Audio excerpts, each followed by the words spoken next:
Scan that QR code. You can visit livenowfox.com/connect. You can answer yes, no, or undecided. Remember, that's one of a piece of a similar question we brought you just this hour.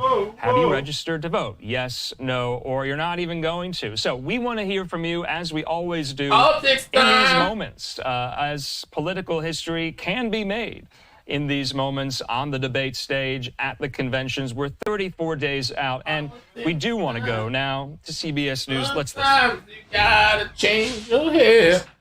President of the United States, Democratic Governor Tim Walz of Minnesota, and Republican Senator J.D. Vance of Ohio.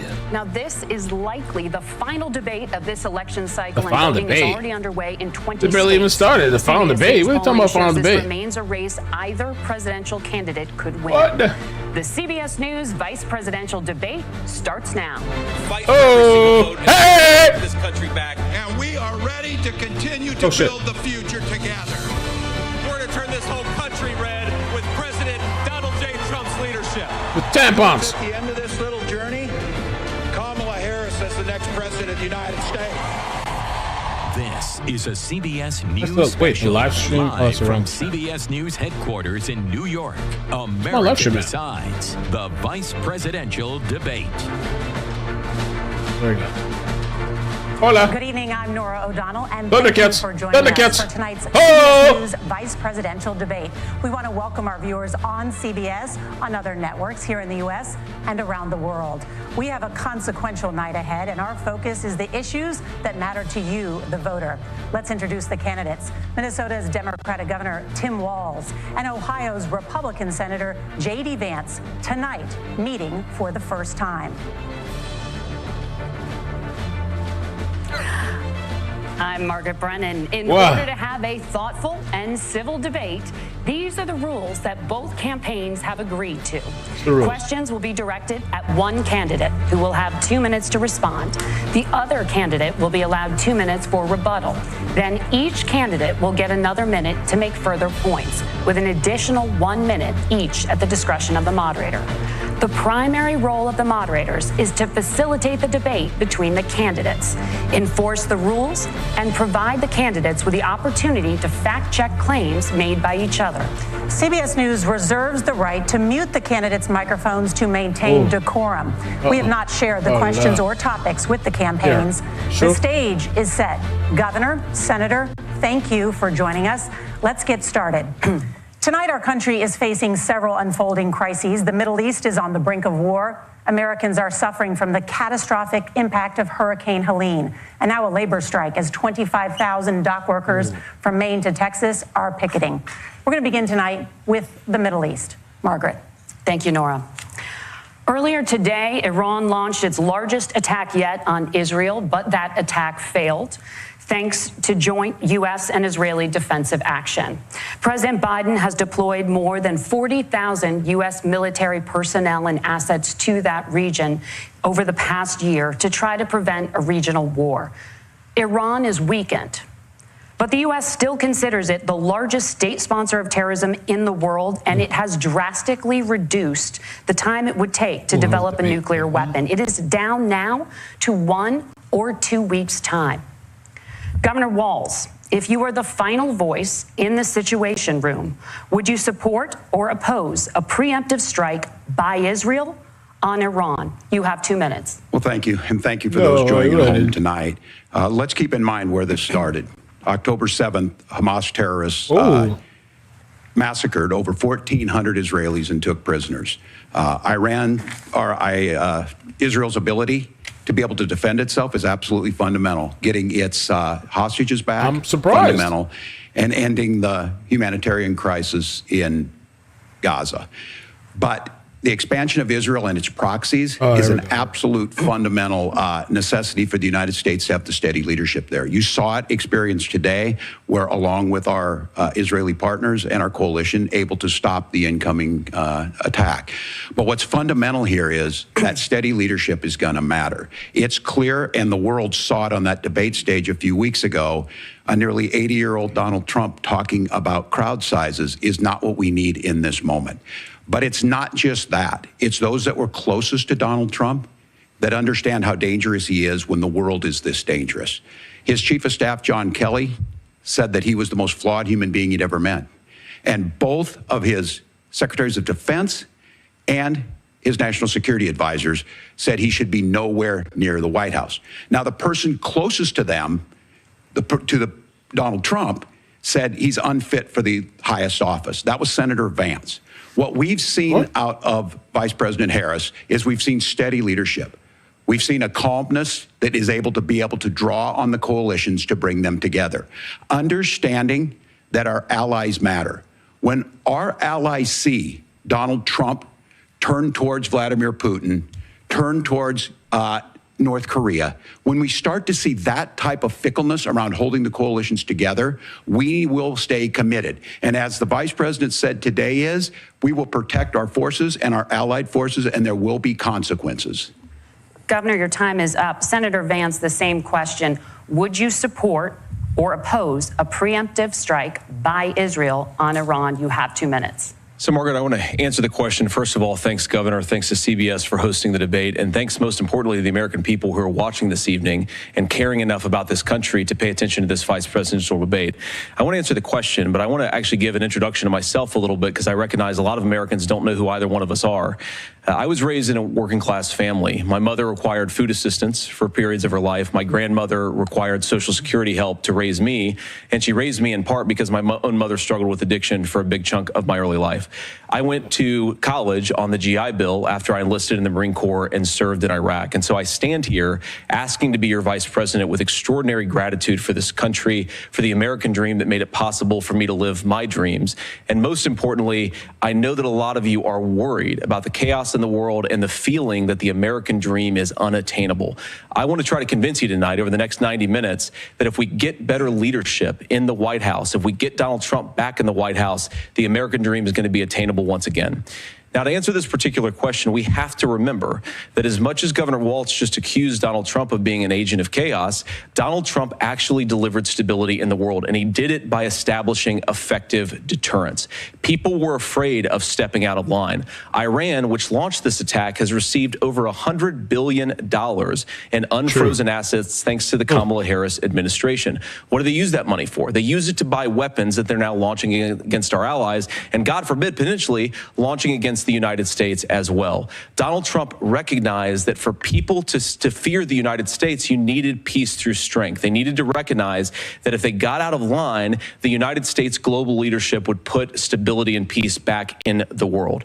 Now, you asked about a preemptive strike, Margaret, and I want to answer the question. Look, it is up to Israel what they think they need to do to keep their country safe, and we should support our allies wherever they are when they're fighting the bad guys. I think that's the right approach to take with the Israel question.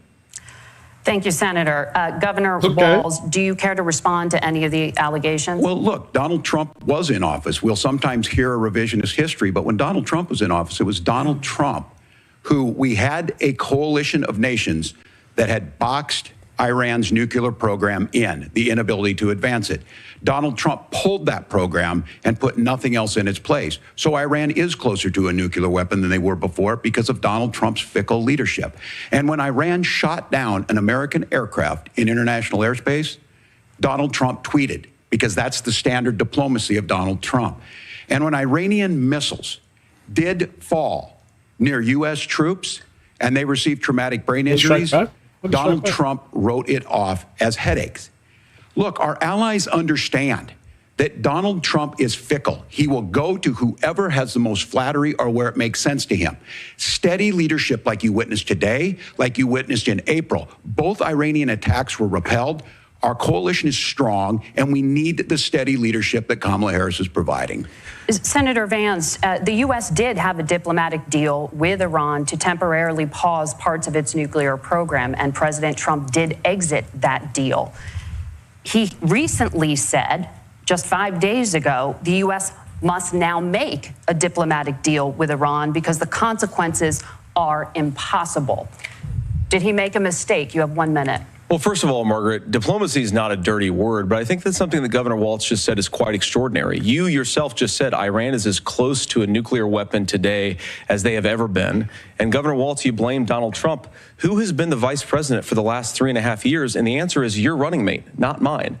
Donald Trump consistently made the world more secure. Now, we talk about what the sequence of events that led us to where we are right now, and you can't ignore October the 7th, which I appreciate Governor Walz bringing up. But when did Iran and Hamas and their proxies attack Israel? It was during the administration of Kamala Harris. So Governor Walz can criticize Donald Trump's tweets, but effective, smart diplomacy and peace through strength is how you bring stability back to a very broken world. Donald Trump has already done it once before. Ask yourself at home, when was the last time, I'm 40 years old, when was the last time that an American president didn't have a major conflict break out? The only answer is during the 4 years that Donald Trump was president.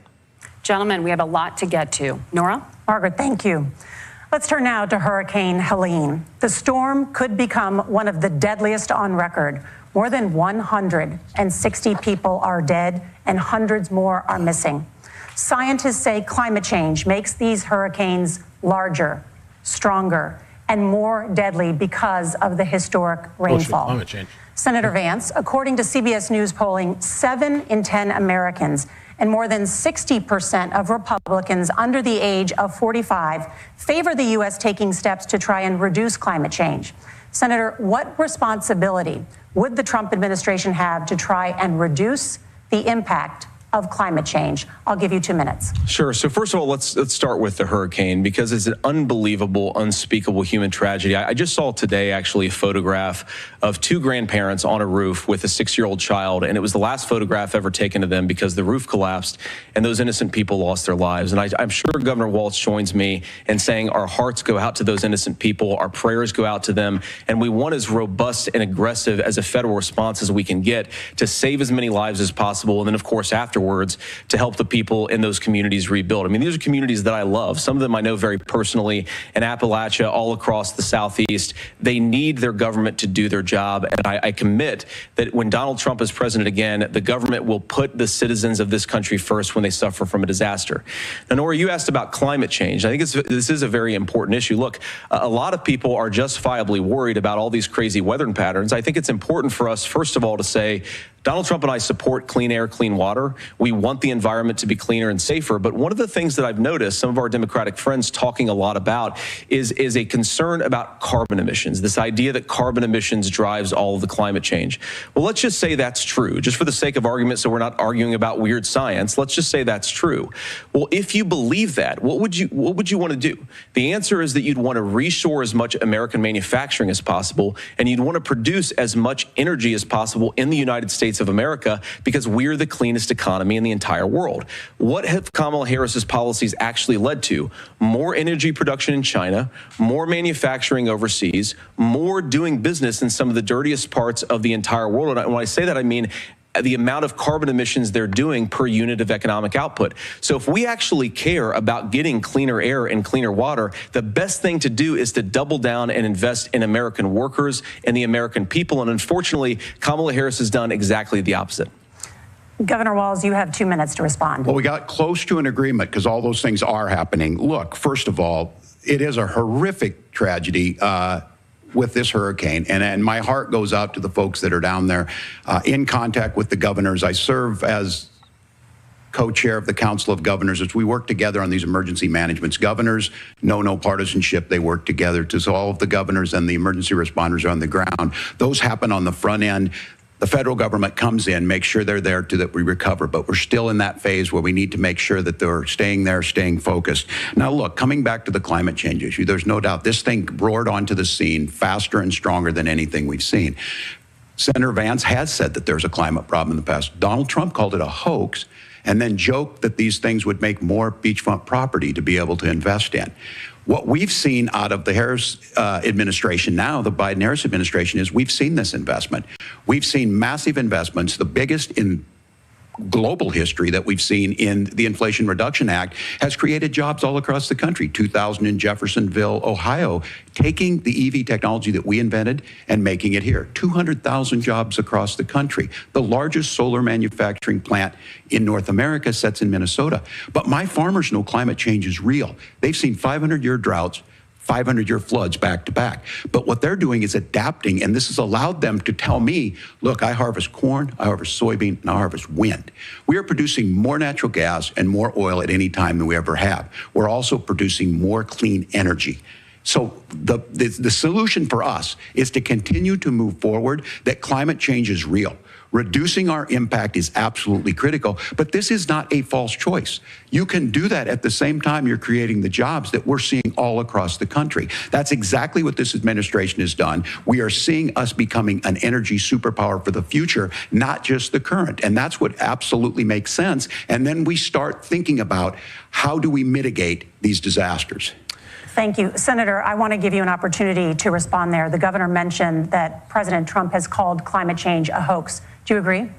Well, look, what the president has said is that if the Democrats, in particular Kamala Harris and her leadership, if they really believe that climate change is serious, what they would be doing is more manufacturing and more energy production in the United States of America, and that's not what they're doing. So clearly, Kamala Harris herself doesn't believe her own rhetoric on this. If she did, she would actually agree with Donald Trump's energy policies. Now, something Governor Walz said I think is important to touch upon, because when we talk about clean energy, I think that's a slogan that often the Democrats will use here. And I'm talking, of course, about the Democratic leadership. And the real issue is that if you're spending hundreds of millions or even billions of dollars of American taxpayer money on solar panels that are made in China, number one, you're going to make the economy dirtier. We should be making more of those solar panels here in the United States of America. Some of them are, Tim, but a lot of them are being made overseas in China, especially the components that go into those solar panels. So if you really want to make the environment cleaner, you've got to invest in more energy production. We haven't built a nuclear facility, I think, one in the past 40 years. Senator. Natural gas, we got to invest more in it. Kamala Harris has done the opposite. That's raised energy prices and also meant that we're doing worse by the climate. Senator, your time is up. Governor, would you like to respond? Well, look, we're producing more natural gas than we ever have. There's no moratorium on that. We're producing more oil. But the folks know, and like I said again, these are not liberal folks. These are not folks that are Green New Deal folks. These are farmers that have been drought one year, massive flooding the next year. They understand that it makes sense. Look, our #1 export cannot be topsoil from erosion from these massive storms. We saw it in Minnesota this summer. And thinking about how do we respond to that, we're thinking ahead on this. And what Kamala Harris has been able to do in Minnesota, we're starting to weatherproof some of these things. The infrastructure law that was passed allows us to think about mitigation in the future. How do we make sure that we're protecting by burying our power lines? How do we make sure that we're protecting lakefronts and things that we're seeing more and more of? But to call it a hoax and to take the oil company executives to Mar-a-Lago, say, give me money for my campaign and I'll let you do whatever you want. We can be smarter about that, and an all-above energy policy is exactly what she's doing, creating those jobs right here. Governor, your time is up. The overwhelming consensus among scientists is that the Earth's climate is warming at an unprecedented rate. Margaret? Thank you, Nora. We're going to turn now to immigration. The crisis at the U.S.-Mexico border consistently ranks as one of the top issues for American voters. Senator Vance, your campaign is pledging to carry out the largest mass deportation plan in American history and to use the U.S. military to do so. Could you be more specific about exactly how this will work? For example, would you deport parents who have entered the U.S. illegally and separate them from any of their children who were born on U.S. soil? You have 2 minutes. So first of all, Margaret, before we talk about deportations, we have to stop the bleeding. We have a historic immigration crisis because Kamala Harris started and said that she wanted to undo all of Donald Trump's border policies. 94 executive orders, suspending deportations, decriminalizing illegal aliens, massively increasing the asylum fraud that exists in our system. That has opened the floodgates. And what it's meant is that a lot of fentanyl is coming into our country.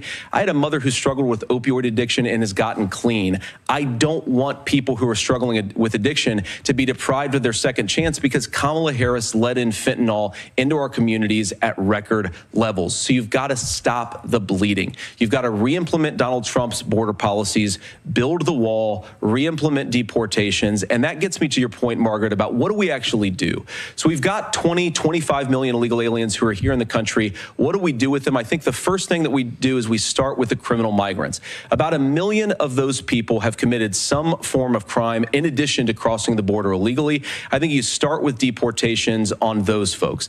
And then I think you make it harder for illegal aliens to undercut the wages of American workers. A lot of people will go home if they can't work for less than minimum wage in our own country. And by the way, that'll be really good for our workers who just want to earn a fair wage for doing a good day's work.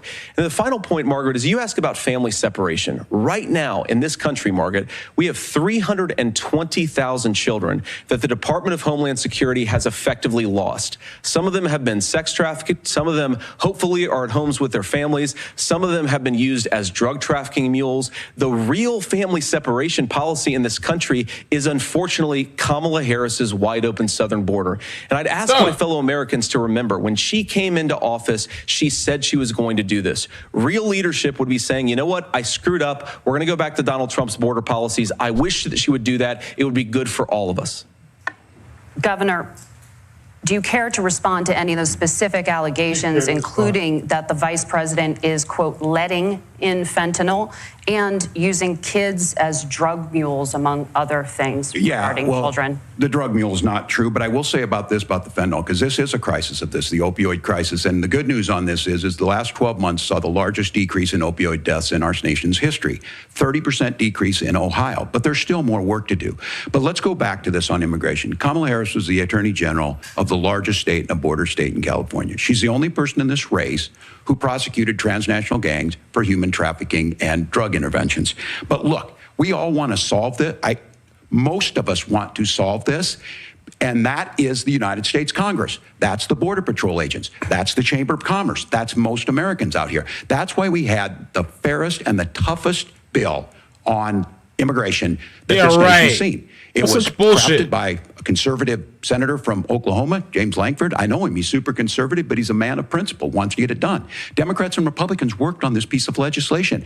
The Border Patrol said, this is what we need in here. These are the experts. And the Chamber of Commerce and the Wall Street Journal said, pass this thing. Kamala Harris helped get there. 1,500 new border agents, detection for drugs, DOJ money to speed up the adjudications on this, just what America wants. But as soon as I was getting ready to pass and actually tackle this, Donald Trump said no, told them to vote against it because it gives him a campaign issue. It gives him what would Donald Trump talk about if we actually did some of these things? And they need to be done by the legislature. You can't just do this through the executive branch. So look, we have the options to do this. Donald Trump had 4 years. He had 4 years to do this. And he promised you, America, how easy it would be. I'll build you a big, beautiful wall, and Mexico will pay for it. Less than 2% of that wall got built, and Mexico didn't pay a dime. But here we are again, 9 years after he came down that escalator, dehumanizing people and telling them what he was going to do. As far as the deportation plan, at one point, Senator Vance said it was so unworkable to be laughable. So that's where we're at. Pass the bill, she'll sign it. Governor, your time is up. Senator, the question was, will you separate parents from their children, even if their kids are U.S. citizens? You have 1 minute. Margaret, my point is that we already have massive child separations thanks to Kamala Harris's open border. And I didn't accuse Kamala Harris of inviting drug mules. I said that she enabled the Mexican drug cartels to operate freely in this country. And we know that they use children as drug mules. And it is a disgrace, and it has to stop. Look, I think what Tim said just doesn't pass the smell test. For 3 years, Kamala Harris went out bragging that she was going to undo Donald Trump's border policy. She did exactly that. We had a record number of illegal crossings. We had a record number of fentanyl coming into our country. And now that she's running for president, or a few months before, she says that somehow she got religion and cared a lot about a piece of legislation. The only thing that she did when she became the vice president, when she became the appointed border czar, was to undo 94 Donald Trump executive actions that opened the border. This problem is leading to massive problems in the United States of America. Parents who can't afford health care, schools that are overwhelmed. It's got to stop, and it will when Donald Trump is president again. Senator, your time is up. Governor, what about our CBS News polling, which does show that a majority of Americans, more than 50%, support mass deportations? Look, we fixed this issue with a bill that is necessary, but the issue on this is what happens when you don't want to solve it. You demonize it. And we saw this, and Senator Vance, and it surprises me on this, talking about and saying, I will create stories to bring attention to this. That vilified a large number of people who were here legally in the community of Springfield. I don't feel vilified. The Republican governor said, I'm here legally. It's not true. I was Don't do born it. here, but there's consequences for this. There's consequences. We could come together. Senator Langford did it. We could come together and solve this if we didn't let Donald Trump continue to make it an issue. And the consequences in Springfield were the governor had to send state law enforcement to escort kindergartners to school. I believe Senator Vance wants to solve this, but by standing with Donald Trump and not working together to find a solution, it becomes a talking point. And when it becomes a talking point like this, we dehumanize and villainize other human beings. Tim, Governor, your time is up. Senator, I'll give you 1 minute, but let me just ask you the question first. The governor has made the point, and I think as a sitting lawmaker, you know that Congress controls the purse strings and any funding. So you have said repeatedly that Donald Trump would, through executive action, solve this. Do you disagree that Congress controls the purse strings and would need to support many of the changes that you would actually want to implement? You have 1 minute. Look, Margaret, first of all, the gross majority of what we need to do at the southern border is just empowering law enforcement to do their job. I've been to the southern border more than our borders are. Kamala Harris has been. Yeah. And it's actually heartbreaking because the Border Patrol agents, they just want to be empowered to do their job. Of course, additional resources would help, but most of this is about the president and the vice president empowering our law enforcement to say, if you try to come across the border illegally, you've got to stay in Mexico, you've got to go back through proper channels. Now, Governor Walz brought up the community of Springfield, and he's very worried about the things that I've said in Springfield. Look, in Springfield, Ohio, and in communities all across this country, you've got schools that are overwhelmed. You've got hospitals that are overwhelmed. You have got housing that is totally unaffordable because we brought in millions of illegal immigrants to compete with Americans for scarce homes. The people that I'm most worried about in Springfield, Ohio, are the American citizens who have had their lives destroyed by Kamala Harris's open border. It is a disgrace, Tim. And I actually think, I agree with you. I think you want to solve this problem, but I don't think that Kamala Harris does. Senator, your time is up. Governor, you have 1 minute to respond. Yeah, well, it is law enforcement that asked for the bill. They helped craft it. They're the ones that supported it. That's because they know we need to do this. Look, this issue of continuing to bring this up, of not dealing with it, of blaming migrants for everything. On housing, we could talk a little bit about Wall Street speculators buying up housing and making them less affordable, but it becomes a blame. Look, this bill also gives the money necessary to adjudicate. I agree. It should not take 7 years for an asylum claim to be done. This bill gets it done in 90 days. Then you start to make a difference in this, and you start to adhere to what we know, American principles. Look, I don't talk about my faith a lot, but Matthew 25:40 talks about, to the least amongst us you do unto me. I think that's true of most Americans. They simply want order to it. This bill does it. It's funded. It's supported by the people who do it. And it lets us keep our dignity about how we treat other people.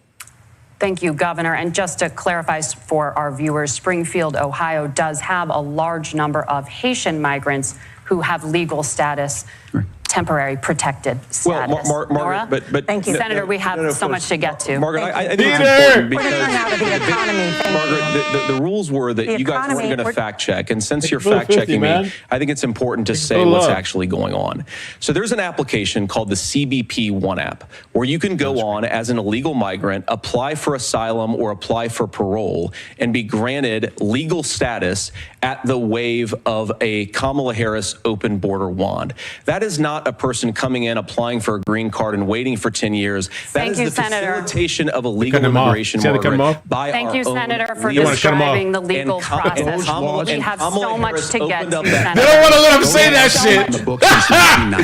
They cut his ass up. The CBP One app has not been on the books since 1990. It's something that they muted him. They muted his mic. Gentlemen, the audience wanted a can't response, hear you you because got your mics it. are cut. We have so much we want to get to. Thank you for explaining the legal process. Nora. Thank you, Margaret. They're freaking the out. economy is a top concern for voters. That's why nobody likes these mainstream people. Has Nobody likes released you an fucking economic people. plan. So let's talk about the specifics. That's why you're outdated. Governor Nobody's Walz, watching you Vice anymore President Harris except unveiled these a plan that situations. includes billions in tax credits for manufacturing, housing, and a renewed child tax credit. The Wharton School says your proposals will increase the nation's deficit by $1.2 trillion. How would you pay for that without ballooning the deficit? Governor, I'll give you 2 minutes. Yeah, thank you. And Kamala Harris and I do believe in the middle class because that's where we come from. We both grew up in that. We understand. So those of you out there listening tonight, you're hearing a lot of stuff back and forth, and it's good. It's healthy. That's what this is supposed to happen. You should be listening. How's this going to impact me? The bold forward plan that Kamala Harris put out there is talking about this housing issue. The one thing is there's 3 million new houses proposed under this plan with down payment assistance on the front end to get you in a house. A house is much more than just an asset to be traded somewhere. It's foundational to where you're at. And then making sure that the things you buy every day, whether they be prescription drugs or other things, that there's fairness in that. Look, the $35 insulin is a good thing, but it costs $5 to make insulin. They were charging $800 before this law went into effect. As far as the housing goes, I've seen it in Minnesota. 12% more houses in Minneapolis, prices went down on rent 4%. It's working. And then making sure tax cuts go to the middle class. $6,000 child tax credit, we have one in Minnesota, reduces childhood poverty by 1/3. We save money in the long run, and we do the right thing for families. And then getting businesses off the ground. The law as it stands right now is $5,000 tax credit for small business, increasing that to $50,000. Now, this is a philosophical difference between us. Donald Trump made a promise, and I'll give you this. He kept it. He took folks to Mar-a-Lago, said, you're rich as hell, I'm going to give you a tax cut. He gave the tax cuts that predominantly went to the top class. What happened there was an $8 trillion increase in the national debt, the largest ever. Now he's proposing a 20% consumption or sales tax on everything we bring in. Everyone agrees, including businesses, it would be destabilizing it, it would increase inflation and potentially lead to a recession. Look, this is simple for you. Where are we going? Kamala Harris has said to do the things she wants to do, we'll just ask the wealthiest to pay their fair share. When you do that, our system works best, more people are participating in it, and folks have the things that they need. Senator, I want to give you a moment to respond on that. But similarly, the Wharton School has done an analysis of the Trump plan and says it would increase the nation's deficit by $5.8 trillion. My question is the same for you. How do you pay for all that without ballooning the deficit? I'll give you 2 minutes. Well, first of all, you're going to hear a lot from Tim Walz this evening, and you just heard it in the answer, a lot of what Kamala Harris proposes to do.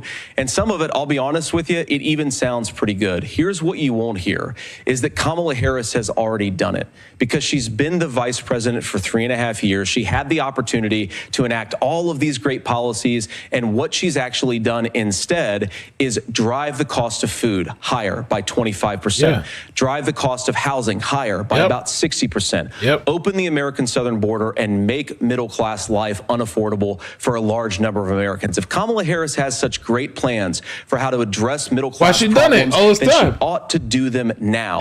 Not when asking for promotion, but in the job the craziest thing to me with these people 3.5 years ago. You guys are already in office. Tells you a lot about how much you can trust. Oh, we're going to do this when we're not. No. Now, Donald Trump's economic plan is not just a plan, but it's also a record. A lot of those same economists attack Donald Trump's plans, and they have PhDs, but they don't have common sense and they don't have wisdom. Because Donald Trump's economic policies delivered the highest take-home pay in a generation in this country, 1.5% inflation, and to boot, peace and security all over the world. So when people say that Donald Trump's economic plan doesn't make sense, I say look at the record. He delivered rising take-home pay for American workers. Now, Tim admirably admits that they want to undo the Trump tax cuts. But if you look at what was so different about Donald Trump's tax cuts, even from previous Republican tax cut plans, is that a lot of those resources went to giving more take-home pay to middle-class and working-class Americans. It was passed in 2017, and you saw an American economic boom unlike we've seen in a generation in this country. That is a record that I'm proud to run on, and we're going to get back to that common sense wisdom so that you can afford to live the American dream again. I know a lot of you are struggling. I know a lot of you are worried about paying the bills. It's going to stop when Donald Trump brings back common sense to this country. Governor, do you want to respond to that? What has Kamala Harris done for the middle class? Yeah, well, Kamala Harris's day one was Donald Trump's failure on COVID that led to the collapse of our economy. We were already before COVID in a manufacturing recession. They brought that shit 10 million people out of work, largest percentage since the Great Depression. 9 million jobs closed on that. That was day one. Whether it was the Infrastructure Act or other things we moved. Now, you made a question about experts, said this. I've made a note of this. Economists can't be trusted. Science can't be trusted. National security folks can't be trusted. Look, if you're going to be president, You don't have all the answers. Donald Trump believes he does. My pro tip of the day is this. If you need heart surgery, listen to the people at the Mayo Clinic in Rochester, Minnesota, not Donald Trump. And the same thing goes with this. And I ask you out there, teachers, nurses, truck drivers, or whatever, how is it fair that you're paying your taxes every year and Donald Trump hasn't paid any federal tax in the last 15 years, and the last year as president? That's what's wrong with the system. Under what? There's a way Under what? around You it, people and the other bragged about motherfuckers. that. Wait. We're just asking for fairness in it, and that's all you want. I would love that too. You have a minute. Governor, you say trust the experts. But those same experts for 40 years said that if we shipped our manufacturing base off to China, we'd get cheaper goods. They lied about that. They said if we shipped our industrial base off to other countries, to Mexico and elsewhere, it would make the middle class stronger. They were wrong about that. They were wrong about the idea that if we made America less self-reliant, less productive in our own nation, that it would somehow make us better off, and they were wrong about it. And for the first time in a generation, Donald Trump had the wisdom and the courage to say to that bipartisan consensus, we're not doing it anymore. We're bringing American manufacturing back. We're unleashing American energy. We're going to make more of our own stuff. They brought that virus here. Fuck China. Issue. They're taking over the world. Communism shit. 7, 4, and 2, and I love them very much, and I hope they're in bed right now. But look, the government. So many of the drugs, the pharmaceuticals that we put in the bodies of our children are manufactured by nations that hate us. This has fentanyl overdoses, all this shit. You're bringing them in. To experts. We're going to stop it by listening to common sense wisdom, which is what Donald Trump governed on. Senator, your time is up. Can you address that? I mean, voters say they trust Donald Trump on the economy more. Why? Well, if you're listening tonight and you want billionaires to get tax cuts, you heard what the numbers were. Look, I'm a union guy on this. I'm not a guy who wanted to ship things overseas, but I understand that, look, we produce soybeans and corn. We need to have fair trading partners. That's something that we believe in. I think the thing that most concerns me on this is Donald Trump was the guy who created the largest trade deficit in American history with China. So the rhetoric is good. Much of what the senator said right there, I'm in agreement with him on this. I watched it happen too. I watched it to my communities, and we talked about that. But we had people undercutting the right to collectively bargain. We had right to work states made it more difficult. We had companies that were willing to ship it over, and we saw people profit. Folks that are venture capital in some cases, putting money into companies that were overseas. We're in agreement that we bring those home. The issue is Donald Trump is talking about it. Kamala Harris has a record, 250,000 more manufacturing jobs just out of the IRA. May I respond to that? Yes. So appreciate that. So if you notice, what Governor Walz just did is he said, first of all, Donald Trump has to listen to the experts. And then when he acknowledged that the experts screwed up, he said, well, Donald Trump didn't do nearly as good of a job as the statistics show that he did. So what Tim Walz is doing, and I honestly, Tim, I think you got a tough job here. Because you've got to play whack-a-mole. You've got to pretend that Donald Trump didn't deliver rising take-home pay, which of course he did. You've got to pretend that Donald Trump didn't deliver lower inflation, which of course he did. And then you simultaneously got to defend Kamala Harris's atrocious economic record, which has made gas, groceries, and housing unaffordable for American citizens. I was raised by a woman who would sometimes go into medical debt so that she could put food on the table in our household. I know what it's like to not be able to afford the things that you need to afford. We can do so much better. To all of you watching, we can get back to an America that's affordable again. We just got to get back to common sense economic principles. I hope we have a conversation on health care then. Senator, Governor, thank you, Margaret. We have a lot to get to ahead, gentlemen, on many topics. But right now, I want to talk about personal qualifications. The vice president is often the last voice the president hears before making consequential decisions. We want to ask you about your leadership qualities. Governor Walz, you said you were in Hong Kong during the deadly Tiananmen Square protests in the spring of 1989. But Minnesota Public Radio and other media outlets are reporting that you actually didn't travel to Asia until August of that year. Okay. Can you explain that discrepancy? Yeah, well, and to the folks out there who didn't get at the top of this, look, I grew up in small rural Nebraska, town of 400, town that you rode your bike with your buddies till the street lights come on, and I'm proud of that service. I joined the National Guard at 17, worked on family farms, and then I used the GI Bill to become a teacher, passionate about it, a young teacher. My first year out, I got the opportunity in the summer of '89 to travel to China. 35 years ago, be able to do that. I came back home and then started a program to take young people there. We would take basketball teams, we would take baseball teams, we would take dancers, and we would go back and forth to China. The issue for that was to try and learn. Now, look, my community knows who I am. They saw where I was at. Look, I will be the first to tell you, I have poured my heart into my community. I've tried to do the best I can, but I've not been perfect. And I'm a knucklehead at times, but it's always been about that. Those same people elected me to Congress for 12 years. And in Congress, I was one of the most bipartisan people, working on things like farm bills that we got done, working on veterans benefits. And then the people of Minnesota were able to elect me to governor twice. So look, my commitment has been from the beginning to make sure that I'm there for the people, to make sure that I get this right. I will say more than anything. You still didn't answer the question. Many times I will talk a lot. I will get caught up in the rhetoric. But being there, the impact it made, the difference it made in my life, I learned a lot about China. I hear the critiques of this. I would make the case that Donald Trump should have come on one of those trips with us. I guarantee you he wouldn't be praising Xi Jinping about COVID. And I guarantee you he wouldn't start a trade war that he ends up losing. So this is about trying to understand the world. It's about trying to do the best you can for your community. And then it's putting yourself out there and letting your folks understand what it is. My commitment, whether it be through teaching, which I was good at, or whether it was being a good soldier or was being a good member of Congress, those are the things that I think are the values that people care about. Governor, just to follow up on that, the question was, can you explain the discrepancy? What I said on this was I got there that summer and misspoke on this. Can you answer the question? You misspoke. What I said. Okay, no, CBS is doing good. They're not bad. Answer the question. Hong Kong and China during the democracy protest went in. And from that, I learned a lot of what needed to be. You guys can't answer nothing. That's what I know. These people, you ask them a direct question, they're flailing all over the place. In 2016, you called your running mate Donald Trump unfit for the nation's highest office, and you said he could be America's Hitler. I know you've been asked many times, and you've said you regret those comments and explained you then voted for Donald Trump in 2020. But the Washington Post reported new messages last week in which you also disparaged Trump's economic record while he was president. Writing to someone in 2020, quote, Trump thoroughly failed to deliver his economic populism. You're now his running mate, and you've shifted many of your policy stances to align with his.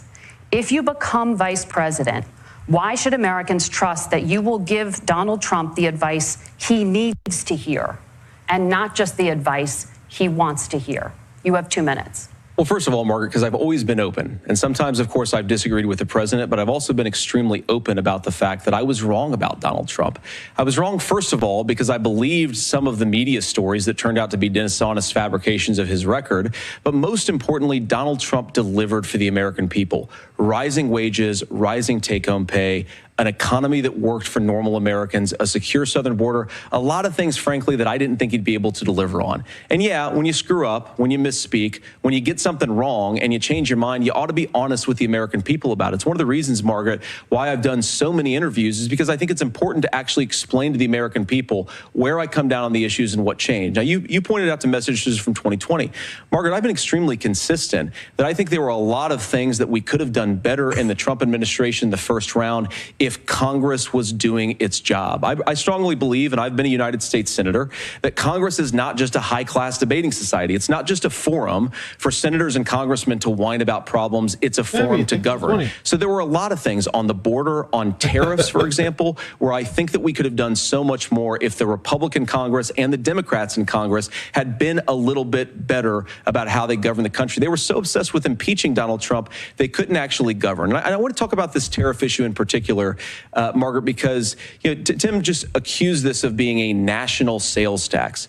Look, the one thing, and you're probably surprised to hear me praising Joe Biden, but the one thing that Joe Biden did is he continued some of the Trump tariffs that protected American manufacturing jobs. And it's the one issue, the most pro-worker part of the Biden administration, it's the one issue where Kamala Harris has run away from Joe Biden's record. Think about this. If you're trying to employ slave laborers in China at $3 a day, you're going to do that and undercut the wages of American workers unless our country stands up for itself and says you're not accessing our markets unless you're paying middle-class Americans a fair wage.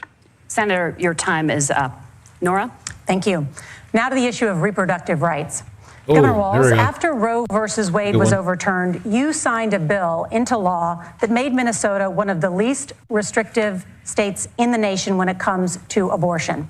Former President Trump said in the last debate that you believe abortion, quote, in the 9th month is absolutely fine. Yes or no? Is that what you support? I'll give you 2 minutes. That's not what the bill says, but look. I'll pull it up. This issue is what's on everyone's mind. Donald Trump put this all into motion. He brags about how great it was that he put the judges in and overturned Roe versus Wade. 52 years of personal autonomy. And then he tells us, oh, we send it to the states. It's a beautiful thing. Amanda Zaworski would disagree with you on it's a beautiful thing. A young bride in Texas waiting for their child at 18 weeks. She has a complication, a tear in the membrane. She needs to go in. The medical care at that point needs to be decided by the doctor. And that would have been an abortion. But in Texas, that would have put them in legal jeopardy. She went home, got sepsis, nearly dies, and now she may have difficulty having children. Or in Kentucky, Hadley Duvall, a 12-year-old child raped and impregnated by her stepfather. Those are horrific. Now, when God asked about that, Senator Vance said 2 wrongs don't make a right. There is no right in this. Actually, so in Minnesota, what we did was restore Roe versus Wade. We made sure that we put women in charge of their health care. But look, this is not where, if you don't know Amanda or a Hadley, you soon will. Their Project 2025 is going to have a registry of pregnancies. It's going to make it more difficult, if not impossible, to get contraception and limit access, if not eliminate access to infertility treatments. For so many of you out there listening, me included, infertility treatments are why I have a child. That's nobody else's business, but those things are being proposed. And the catch-all on this is, well, the states will decide what's right for Texas might not be right for Washington. That's not how this works. This is basic human right. We have seen maternal mortality skyrocket in Texas, outpacing many other countries in the world. This is about health care. In Minnesota, we are ranked first in health care for a reason. We trust women, we trust doctors. Senator, do you want to respond to the governor's claim? Will you create a federal pregnancy monitoring agency?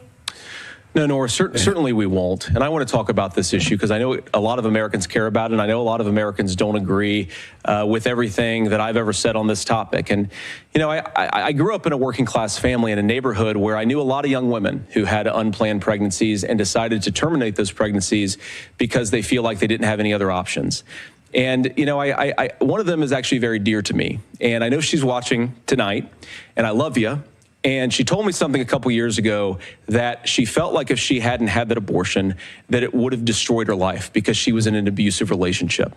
And I think that what I take from that as a Republican who proudly wants to protect innocent life in this country, who proudly wants to protect the vulnerable, is that my party, we've got to do so much better of a job at earning the American people's trust back on this issue where they frankly just don't trust us. And I think that's one of the things that Donald Trump and I are endeavoring to do.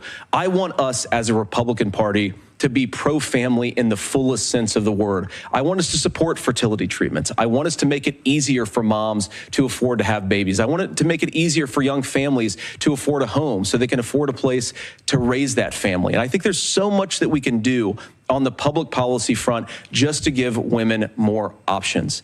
Now, of course, Donald Trump has been very clear that on the abortion policy specifically, that we have a big country and it's diverse. And California has a different viewpoint on this than Georgia. Georgia has a different viewpoint from Arizona. And the proper way to handle this, as messy as democracy sometimes is to let voters make these decisions, let the individual states make their abortion policy. And I think that's what makes the most sense in a very big, a very diverse, and let's be honest, sometimes a very, very messy and divided country. Governor, would you like to respond and also answer the question about restrictions? Yeah, well, the question got asked and Donald Trump made the accusation that wasn't true about Minnesota. Well, let me tell you about this idea that there's diverse states. There's a young woman named Amber Thurman. She happened to be in Georgia, a restrictive state. Because of that, she had to travel a long distance to North Carolina to try and get her care. Amber Thurman died in that journey back and forth. Why? The fact of the matter is, how can we as a nation say that your life and your rights as basic as the right to control your own body is determined on geography. There's a very real chance, had Amber Thurman lived in Minnesota, she would be alive today. That's why the restoration of Roe versus Wade. When you listen to Vice President Harris talk about this subject and you hear me talk about it, you hear us talking exactly the same. Donald Trump is trying to figure out how to get the political right of this. I agree with a lot of what Senator Vance said about what's happening. His running mate, though, does not, and that's the problem. Governor, your time is up. Senator, let me ask you about that. We'll talk about her later. He mentioned, I think, referring to a national ban. In the past, you have supported a federal ban on abortion after 15 weeks. In fact, you said if someone can't support legislation like that, quote, you are making the United States the most barbaric pro-abortion regime anywhere in the entire world. My question is, why have you changed your position? Well, Nora, first of all, I never supported a national ban. I did when I was running for Senate in 2022 talk about setting some minimum national standard. For example, we have a partial birth abortion ban in place in this country at the federal level. I don't think anybody's trying to get rid of that, or at least I hope not, though I know that Democrats have taken a very radical pro-abortion stance. But Nora, you know, one of the things that changed is in the state of Ohio, we had a referendum in 2023, and the people of Ohio voted overwhelmingly, by the way, against my position.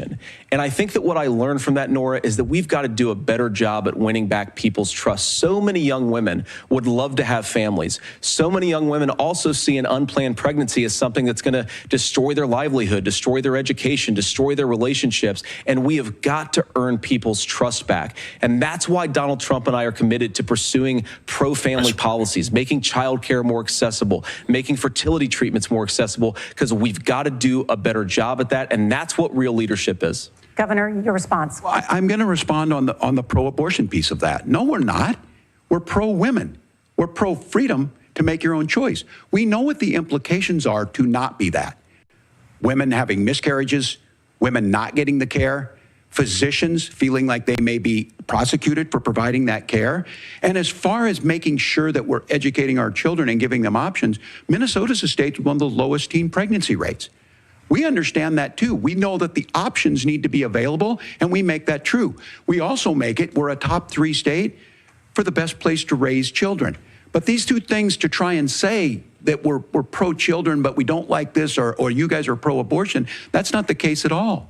We are pro-freedoms for women to make their choices, and we're going, and Kamala Harris is making the case, to make options for children more affordable, a $6,000 child tax credit, but we're not going to base that on the backs of making someone like Amber Thurman drive 600 miles to try and get health care. Senator? May I respond to that? First of all, Governor, I agree with you. Amber Thurman should still be alive, and there are a lot of people who should still be alive, and I certainly wish that she was.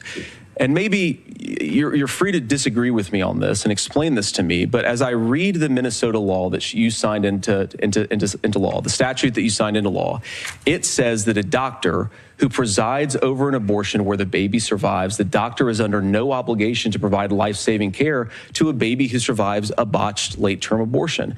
That is, I think, whether you're pro-choice or pro-abortion, that is fundamentally barbaric. And that's why I use that word, Nora, is because some of what we've seen, do you want to force Catholic hospitals to perform abortions against their will? Because Kamala Harris has supported suing Catholic nuns to violate their freedom of conscience. We can be a big and diverse country where we respect people's freedom of conscience and make the country more pro-baby and pro-family. But please. Yes, Governor, please respond. Look, this is one where there's always something there. This is a very simple proposition. These are women's decisions to make about their healthcare decisions, and the physicians who know best when they need to do this. Trying to distort the way a law is written to try and make a point, that's not it at all. What was I wrong about, Governor? Please tell me, what was I wrong about? That is not the way the law is written. Look, I've given But how? I've given this advice on a lot of things, that getting involved, getting engaged, that's been misread, and it was fact-checked at the last debate. But the point on this is there's a continuation of these guys to try and tell women or to get involved.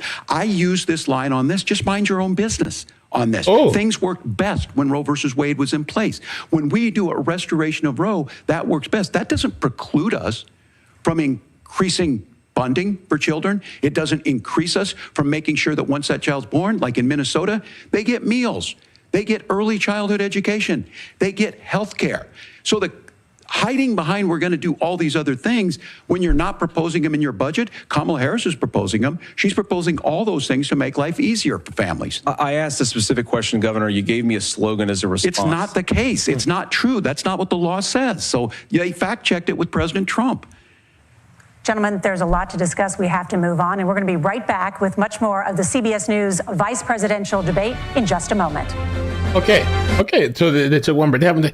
I feel like the moderators are doing decent. I feel like they're kind of going at both people. And honestly, both of them, first of all, I'm impressed with Vance. I really am impressed with the guy. I'm a little surprised. And even Tim Walz, he's like respectably debating. He's taking notes. I don't think the notes thing is that bad because I've seen some really good debaters.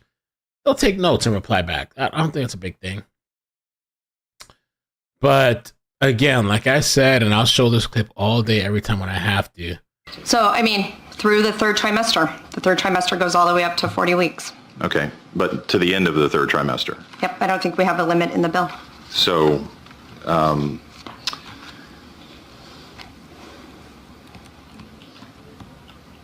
What?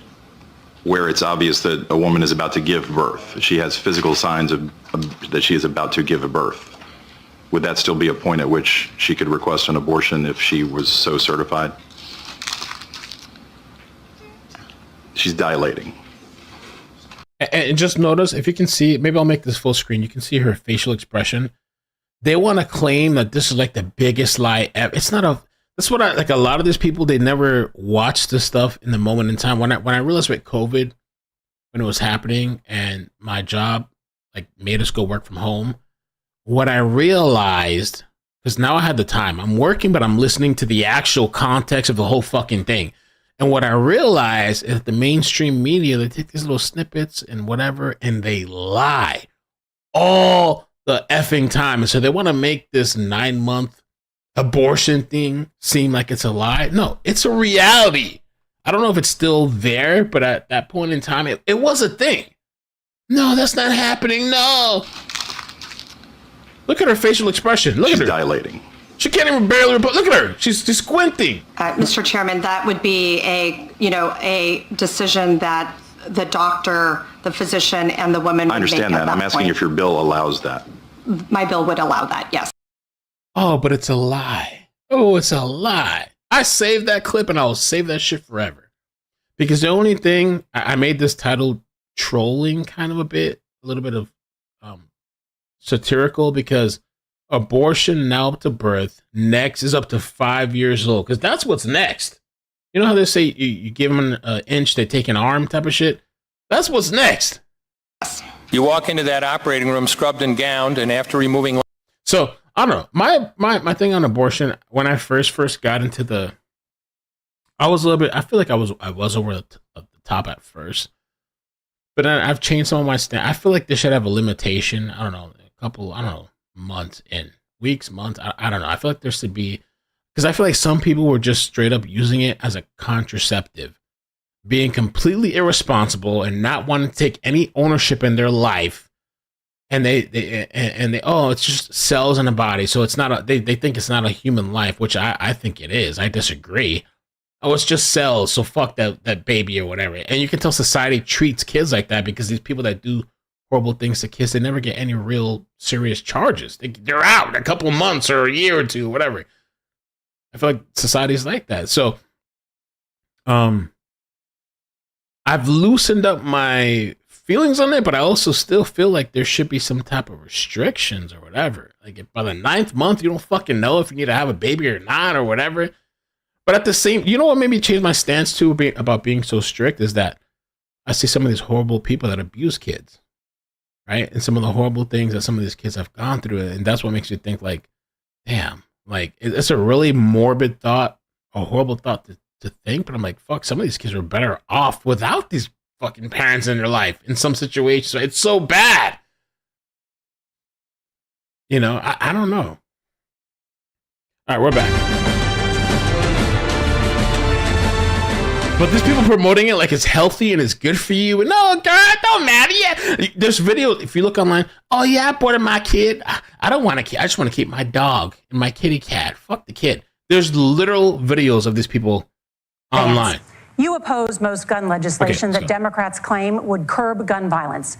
You oppose red flag gun laws and legislation to ban certain semi-automatic rifles, including AR-15s. So let me ask you, earlier this year, for the first time, the parents of a school shooter were convicted of involuntary manslaughter and sentenced to 10 years in prison. Let's go. Do you think holding parents responsible could curb mass shootings? I'll give you 2 minutes. Yeah, well, Nora, on that particular case, I don't know the full details, but I certainly trust local law enforcement and local authorities to make those decisions. I think in some cases the answer is going to be yes, and in some cases the answer is going to be no. And the details really matter here, of course. For example, if a kid steals a gun, that's going to be different than if a parent hands over a gun knowing that their kid is potentially dangerous. But look, I want to just sort of speak as a father of 3 beautiful little kids, and our oldest is now in 2nd grade. And like a lot of parents, we send our kids to school with such hope and such joy and such pride at their little faces on the first day of school. And we know, unfortunately, that a lot of kids are going to experience this terrible epidemic of gun violence. And of course, our hearts go out to the families that are affected by this terrible stuff. And we do have to do better. And I think that Governor Walz and I actually probably agree that we need to do better on this. The question is just, how do we actually do it? Now, here's something that really bothers me and worries me about this epidemic of violence. The gross majority, close to 90% in some of the statistics I've seen, of the gun violence in this country is committed with illegally obtained firearms. And while we're on that topic, we know that thanks to Kamala Harris's open border, we've seen a massive influx in the number of illegal guns run by the Mexican drug cartels. So that number, the amount of illegal guns in our country is higher today than it was 3.5 years ago. But what do we do about the schools? What do we do to protect our kids? And I think the answer is, and I say this not loving the answer, because I don't want my kids to go to school in a school that feels unsafe or where there are visible signs of security. But I unfortunately think that we have to increase security in our schools. We have to make the doors lock better. We have to make the doors stronger. We've got to make the windows stronger. And of course, we've got to increase school resource officers, because the idea that we can magically wave a wand and take guns out of the hands of bad guys, it just doesn't fit with recent experience. So we've got to make our schools safer. And I think we've got to have some common sense bipartisan solutions for how to do that. Governor, you have 2 minutes. Well, I think all the parents watching tonight, this is your biggest nightmare. Look, I got a 17-year-old, and he witnessed a shooting at a community center playing volleyball. Those things don't leave you. As a member of Congress, I sat in my office surrounded by dozens of the Sandy Hook parents, and they were looking at my 7-year-old picture on the wall. Their 7-year-old were dead, and they were asking us to do something. And look, I'm a hunter. I own firearms. The vice president is. We understand that the Second Amendment is there, but our first responsibility is to our kids to figure this out. In Minnesota, we've enacted enhanced red flag laws, enhanced background checks, and we can start to get data. But here's the problem. If we really want to solve this, we've got folks that won't allow research to be even done on gun violence. And this idea that we should just live with it, here's what I do think, that this is a good start to the conversation.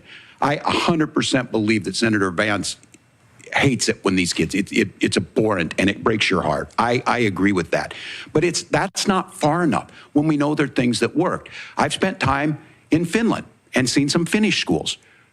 They don't have this happen, even though they have a high gun ownership rate in the country. There are reasonable things that we can do to make a difference. It's not infringing on your Second Amendment. And the idea to have some of these weapons out there, it just doesn't make any sense. Kamala Harris, as an attorney general, worked on this issue. She knows that it's there. No one's trying to scaremonger and say we're taking your guns, but I ask all of you out there, do you want your schools hardened to look like a fort? Is that what we have to go? When we know there's countries around the world that their children aren't practicing these types of drills.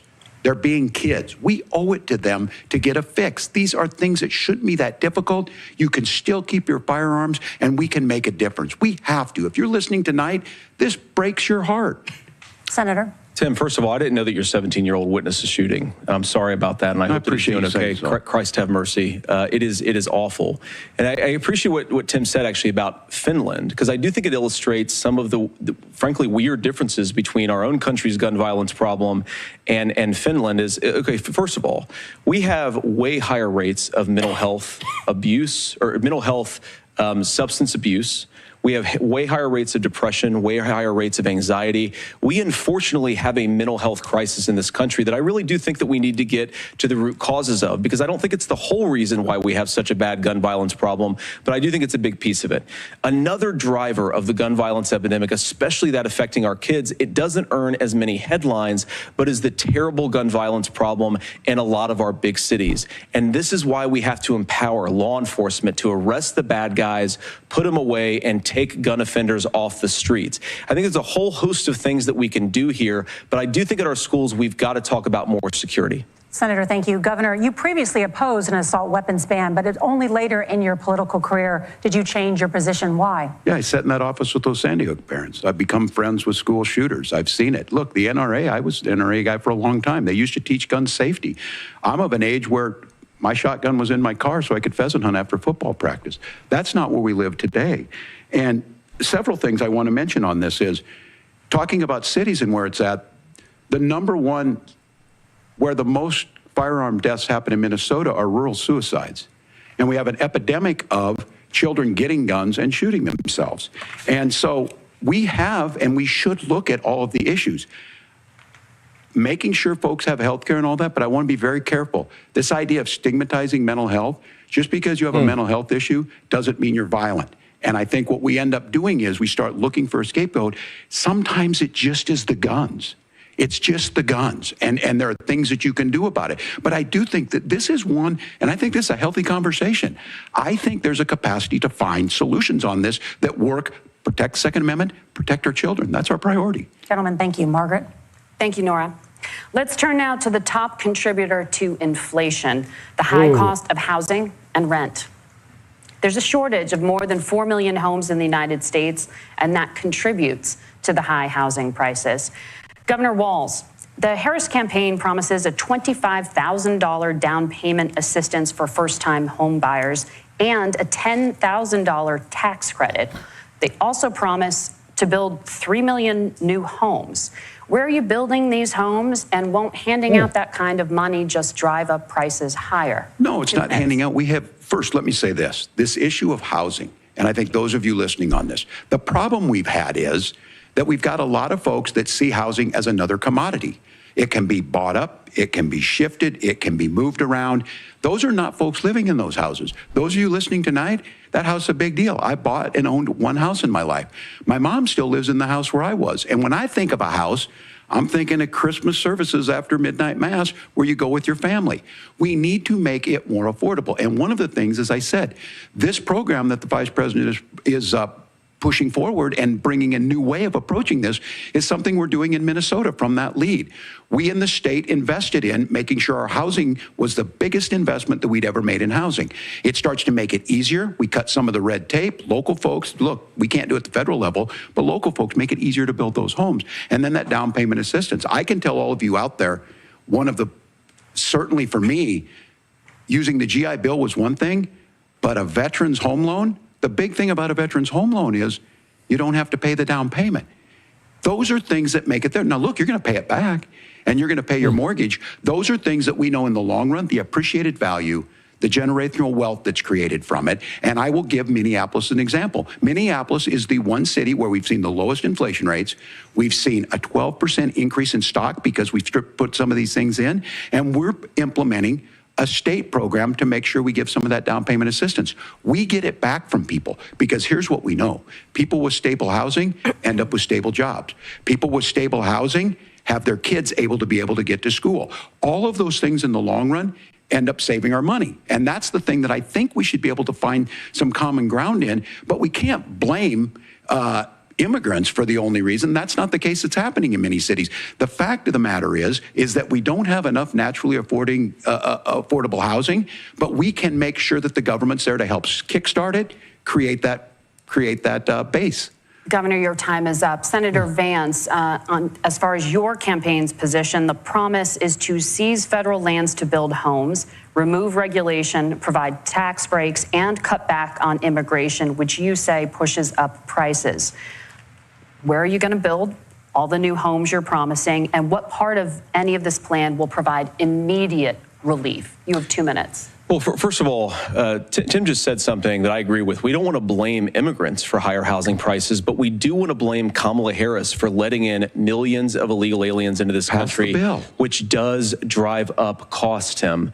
25 million illegal aliens competing with Americans for scarce homes is one of the most significant drivers of home prices in the country. It's why we have massive increases in home prices that have happened right alongside massive increases in illegal alien populations under Kamala Harris's leadership. Now, Tim just mentioned a bunch of ideas. Now, some of those ideas I actually think are halfway decent, and some of them I disagree with. But the most important thing here is Kamala Harris is not running as a newcomer to politics. She is the sitting vice president. If she wants to enact all of these policies to make housing more affordable, I invite her to use the office that the American people already gave her, not sit around and campaign and do nothing while Americans find the American dream of homeownership completely unaffordable. Now, you asked, Margaret, what would immediately change the equation for American citizens? If you lower energy prices, as Donald Trump says, drill, baby, drill, one of the biggest drivers of housing costs aside from illegal immigration is, think about it. If a truck driver's paying 40% more for diesel, then the lumber he's delivering to the job site to build the house is also going to become a lot more expensive. If we open up American energy, you will get immediate pricing relief for American citizens, not, by the way, just in housing, but in a whole host of other economic goods, too. Senator Vance, you still have 23 seconds there. Do you want to answer? Can I have it? Where, Governor, we will get to you in a moment. But, Senator, where are you going to seize the federal lands? Can you clarify? Well, what Donald Trump has said is we have a lot of federal lands that aren't being used for anything. They're not being used for national park. They're not being used, and they could be places where we build a lot of housing. And I do think that we should be opening up building in this country. We have a lot of land that could be used. We have a lot of Americans that need homes. We should be kicking out illegal immigrants who are competing for those homes, and we should be building more homes for the American citizens who deserve to be here. Senator, your time is up. Governor, I do want to let you respond to the allegation that the vice president is letting in Well, of course, that's not true. And again, you have the facts. I That's guess we agree not not true. to fact check. I'll check it. That We're the hard crossings on- are down compared to when Donald Trump left office. It's down. But it's, again, Really? blaming and not trying to find the solution. I was going to ask, though, on Oh, this of course. question, Thank you. are we going to drill and build houses in the same federal land? And I think when people hear Yes. federal lands, these are really important pieces of land. Now, Minnesota doesn't have a lot of federal lands. I know in the western part of the countries we do. There's not a lot of federal lands in and around Minneapolis, for example. So the issue is I don't understand the federal lands issue unless we see this, and I worry about this as someone who cares deeply about our national parks and our federal lands. Look, Minnesota, we protect these things. We've got about 20% of the world's fresh water. These lands protect. They're there for a reason. They belong to all of us. But again, this is when you view housing and you view these things as commodities.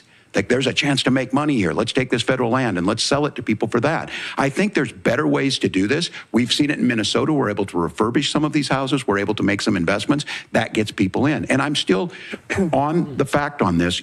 Economists, Senator Vance, you said you don't like the economists. Which economists are saying that it is immigrants that's adding to the cost? Governor, your time is up. But Senator, on that point, I'd like for you to clarify. There are many contributing factors to high housing costs. What evidence do you have that migrants are part of this problem? Well, there's a Federal Reserve study that we're happy to share after the debate. We'll put it up on social media, actually, that really drills down on the connection between increased levels of migration, especially illegal immigration, and higher housing prices. Now, of course, Margaret, that's not the entire driver of higher housing prices. It's also the regulatory regime of Kamala Harris. Look, we are a country of builders. We're a country of doers. We're a country of explorers. But we increasingly have a federal administration that makes it harder to develop our our resources, makes it harder to build things, and wants to throw people in jail for not doing everything exactly as Kamala Harris says they have to do. And what that means is that you have a lot of people who would love to build homes who aren't able to build homes. I actually agree with Tim Walz. We should get out of this idea of housing as a commodity. But the thing that has most turned housing into a commodity is giving it away to millions upon millions of people who have no legal right to be here. What are the federal regulations? I deal with this as a governor. You can very quickly reply. I'm sorry. I get this as a governor, and I don't necessarily disagree with that, that in some cases, many of those are local, many of them are state. I don't know which ones are federal, but I think whenever we talk regulations, people think they can get rid of them. I think you want to be able to get out of your house in a fire. I think you want to make sure that it's fireproof and those types of things. So which are the regulations? Because the vice president's not responsible for those. Congress writes those. Governor, thank you. Gentlemen, we have a lot to get to. You're passionate about the housing crisis, I can tell. But Nora? Thank you. One of the top problems facing Americans is the high cost of health care. Senator Vance, at the last presidential debate, former President Trump was asked about replacing the Affordable Care Act. In response, he said, I'm surprised, yeah. I have concepts of a plan. Since then, Senator, you've talked about changing how chronically ill Americans get health insurance. Can you explain how that would work? And can you guarantee that Americans with pre-existing conditions won't pay more? I'll give you 2 minutes. Well, of course, we're going to cover Americans with pre-existing conditions. In fact, a lot of my family members have gotten health care. I believe, members of my family actually got private health insurance, at least for the first time, switched off of Medicaid onto private insurance for the first time under Donald Trump's leadership. And I think that, a lot of people have criticized this concepts of a plan remark. Look, it's very simple common sense. I think as Tim Walz knows from 12 years in Congress, you're not going to propose a 900-page bill standing on a debate stage. It would bore everybody to tears, and it wouldn't actually mean anything because part of this is the give and take of bipartisan negotiation. Now, when Donald Trump was actually president, and again, he has a record to be proud of, prescription drugs fell in 2018 for the first time in a very long time. Under Kamala Harris's leadership, prescription drugs are up about 7%. Under Donald Trump's entire 4 years, they were up about 1.5%. He introduced pricing transparency. Think about healthcare. You go into a hospital, you try to buy something, and nobody knows what it actually costs. That price transparency will actually give American consumers a little bit more choice and will also drive down costs. And we talked about, the reinsurance regulations is what I was talking about. Look, Donald Trump has said that if we allow states to experiment a little bit on how to cover both the chronically ill, but the non-chronically ill, it's not just a plan. He actually implemented some of these regulations when he was president of the United States. And I think you can make a really good argument that it salvaged Obamacare, which was doing disastrously until Donald Trump came along. And I think this is an important point about President Trump. Of course, you don't have to agree with everything that President Trump has ever said or ever done. But when Obamacare was crushing under the weight of its own regulatory burden and healthcare costs, Donald Trump could have destroyed the program. Instead, he worked in a bipartisan way to ensure that Americans had access to affordable care. It's not perfect, of course, and there's so much more that we can do. But I think that Donald Trump has earned the right to put in place some better healthcare policies. Live. Let's change that. Why because he did it successfully the first time. Governor? The devil. All right, here's where being an old guy gives you some history. I was there at the creation of the ACA. And the reason it was so important is I come from a major healthcare state, home of the Mayo Clinic, home to Medical Alley, 3M, Medtronic, all of those. We understand healthcare. It's why we're ranked first on affordability and accessibility and quality of healthcare. And so what I know is under Kamala Harris, more people are covered than they have before. And those of you listening, this is critical to you. Now, Donald Trump all of a sudden wants to go back and remember this. He ran on the first thing he was going to do on day one was to repeal Obamacare. On day one, he tried to sign an executive order to repeal the ACA. He signed on to a lawsuit to repeal the ACA, but lost at the Supreme Court. And he would have repealed the ACA had it not been for the courage of John McCain to save that bill. Now, fast forward, what that means to you is you lose your pre-existing conditions. If you're sitting at home and you got asthma, too bad. If you're a woman, probably not. Broke your foot during football, might kick you out. Your kids get kicked out when they're 26. Kamala Harris negotiated drug prices for the first time with Medicare. We have 10 drugs that will come online, the most common ones that'll be there. But look, this issue, and when Donald Trump said, I've got a concept of a plan, it cracked me up as a fourth grade teacher because my kids would have never given me that. But what Senator Vance just explained might be worse than a concept, because what he explained is pre-Obamacare. And I'll make this as simple as possible because I have done this for a long time. What they're saying is, if you're healthy, why should you be paying more? So what they're going to do is let insurance companies pick who they insure, because guess what happens? You pay your premium, it's not much. They figure they're not going to have to pay out to you. But those of you a little older, gray, got cancer, you're going to get kicked out of it. That's why the system didn't work. Kamala Harris will protect and enhance the ACA. Governor, thank you. Senator, you have not yet explained how you would protect people with pre-existing conditions or laid out that plan. Good question. Well, look, we currently have laws and regulations in place right now that protect people with pre-existing conditions. We want to keep those regulations in place, but we also want to make the health insurance marketplace function a little bit better. Now, what Governor Walz just said is actually not true. A lot of what happened, and the reason that Obamacare was crushing under its own weight, is that a lot of young and healthy people were leaving the exchanges. Donald Trump actually helped address that problem, and he did so in a way that preserved people's access to coverage who had pre-existing conditions. But again, something that these guys do is they make a lot of claims about if Donald Trump becomes president, all of these terrible consequences are going to ensue. But in reality, Donald Trump was president. Inflation was low. Take-home pay was higher. And he saved the very program from a Democratic administration that was collapsing and would have collapsed absent his leadership. He did his job, which is govern in a bipartisan way and get results, not just complain about problems, but actually solve them. Governor, did enrollment under the Affordable Care Act go up under the Trump administration? It's higher now that we've seen it go up. Look, people are using it. The system works. And the question about this of young people or whatever, that's the individual mandate piece of this. And Republicans fought tooth and nail saying, well, Americans should be free to do this. Well, then what happens is... So you think the individual mandate's a good idea? You shrink. I think the idea of making sure the risk pool is broad enough to cover everyone, that's the only way insurance works. When it doesn't, it collapses. You are asking pre-ACA where we get people out. Look, people know that they need to be on health care. People expect it to be there.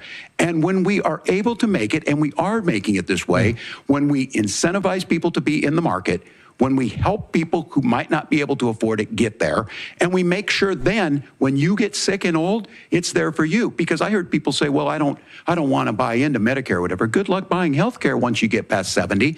So look, the ACA works. We can continue to do better. Kamala Harris did that. The way she made everything better was negotiating those 10 drugs on Medicare for the first time in American history. Thank you. Margaret. Can I address that? I apologize. We're out of time. We have a number of subjects to discuss. Margaret. Let's talk about families in America. There is a child care crisis in this country, and the United States is one of the very few developed countries in the world without a national paid leave program for new parents. Governor Walz, you've said that if Democrats win both the White House and Congress, this is a day one priority for you. How long should employers be required to pay workers while they are home taking care of their newborns? You have 2 minutes. Yeah, well, that's negotiable, and that's what Congress worked. But here's what the deal is. Americans sitting out there right now, you may work for a big company. Look, we're home in Minnesota to some of the largest Fortune 500 companies. Kamala Harris knows that in California. Those companies provide paid family medical leave. One is, I think they're moral and they think it's a good thing, but it also keeps their employees healthy.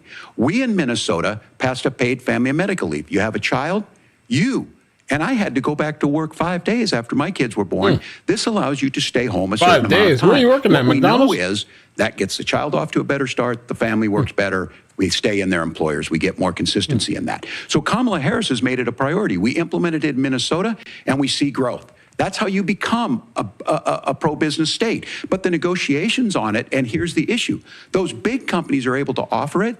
Those of you out there who don't have it, just imagine what happens if you get cancer or your child gets sick. We know what happens. The cancer thing, you end up staying home. In some places, that means no paycheck because you've got no protection on that. That is true. This is the case of an economy that Donald Trump has set. I don't think it's Donald Trump. Come on, he's willing to give those tax breaks to the wealthiest. He's willing to say bust those unions up, do whatever. What we're saying is the economy works best when it works for all of us. And so a paid family medical leave program, and I will tell you, go to the families or go to the businesses and ask them. 2 decades ago or a decade ago. You have to take off it a month the or supply plus. and the demand side. You can't expect the most important people in our lives to take care of our children or our parents to get paid the least amount of money. And we have to make it easier for folks to be able to get into that business and then to make sure that folks are able to pay for that. We were able to do it in Minnesota, and I'm still telling you this. We were listed as the best state. We're still in crisis on this. A federal program of paid family and medical leave and help with this will enhance our workforce, enhance our families, and make it easier to have the children that you want. Governor, your time is up. Senator, do you support a national paid leave program? And if so, for how long should employers be mandated to pay their employees while they are home taking care of their newborn? You have 2 minutes. Yeah, well, first of all, Margaret, a number of my Republican colleagues and some Democrats, too, have worked on this issue. And I think there is a bipartisan solution here because a lot of us care about this issue. I mean, look, I speak from this very personally because I'm married to a beautiful woman who is an incredible mother to our 3 beautiful kids, but is also a very, very brilliant corporate litigator. And I'm so proud of her. But being a working mom, even for somebody with all of the advantages of my wife, is extraordinarily difficult. And it's not just difficult from a policy perspective. She actually had access to paid family leave because she worked for a bigger company. But the cultural pressure on young families and especially young women, I think makes it really hard for people to choose the family model they want. A lot of young women would like to go back to work immediately. Some would like to spend a little time home with the kids. Some would like to spend longer at home with the kids. We should have a family care model that makes choice possible. And I think this is a very important substantive difference between Donald Trump and Kamala Harris's approach. I mean, look, if you look at the federal programs that we have that support paid family leave right now, the Community Development Block Grant, and there's another block grant program that spends a lot of money from the federal government. These programs only go to one kind of childcare model. Let's say you'd like your church maybe to help you out with childcare. Maybe you live in a rural area or an urban area and you'd like to get together with families in your neighborhood to provide childcare in the way that makes the most sense. You don't get access to any of these federal monies. We want to promote choice in how we deliver family care and how we promote childcare because look, it is unacceptable. And, you know, of course, Tim and I have been on the campaign trail a lot the past 7 or 8 weeks. And one of the biggest complaints I hear from young families is people who feel like they don't have options, like they're choosing between going to work or taking care for their kids. That is an incredible burden to put on American families. We're the only country that does it. I think we could do a heck of a lot better. Senator, thank you. You have also said, Senator Vance, many things about the American family. The Federal Reserve says parents will spend nearly as much on child care as they do on housing each month. So I want to get your thoughts on this. President Trump recently said, as much as child care is talked about as being expensive, it's relatively speaking not very expensive compared to the kinds of numbers we'll be taking in. Is President Trump committed to the $5,000 per child tax credit that you have described? You have 1 minute. Well, what President Trump said, Margaret, I just want to defend my running mate here a little bit, is that we're going to be taking in a lot of money by penalizing companies for shipping jobs overseas and penalizing countries who employ slave laborers and then ship their products back into our country and undercut the wages of American workers. It's the heart of the Donald Trump economic plan. Cut taxes for American workers and American families. Cut taxes for businesses that are hiring and building companies in the United States of America, but penalize companies and countries that are shipping jobs overseas. That's the heart of the economic proposal. And I think what President Trump is saying is that when we bring in this additional revenue with higher economic growth, we're going to be able to provide paid family leave, childcare options that are viable and workable for a lot of American families. Can you clarify how that will solve the child care shortage? Well, because as Tim said, a lot of the child care shortage is we just don't have enough resources going into the multiple people who could be providing family care options.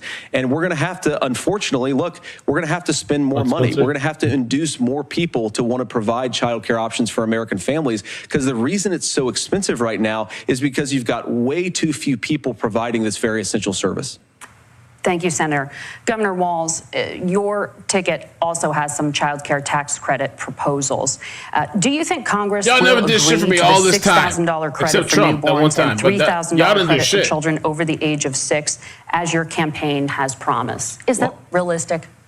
Well, if these members of Congress are listening to anybody, I can tell you. And fuck about the members of Congress. This is the biggest What can issue. you offer Everybody to us? Listening tonight knows. It's all bullshit. What can you offer to us? It's not that expensive. And let's be clear, whether it's 5,000 or 6,000, that plays you about 3 or 4 months. Tired of your shit. Let's be clear of where we're at on this. It's because we got out of an imbalance on this. We thought we were going to get by not paying people. I don't think Senator Vance and I are that far apart. I'm not opposed to what he's talking about on options. We've done scholarships types of things. I think we need to be open to making the case.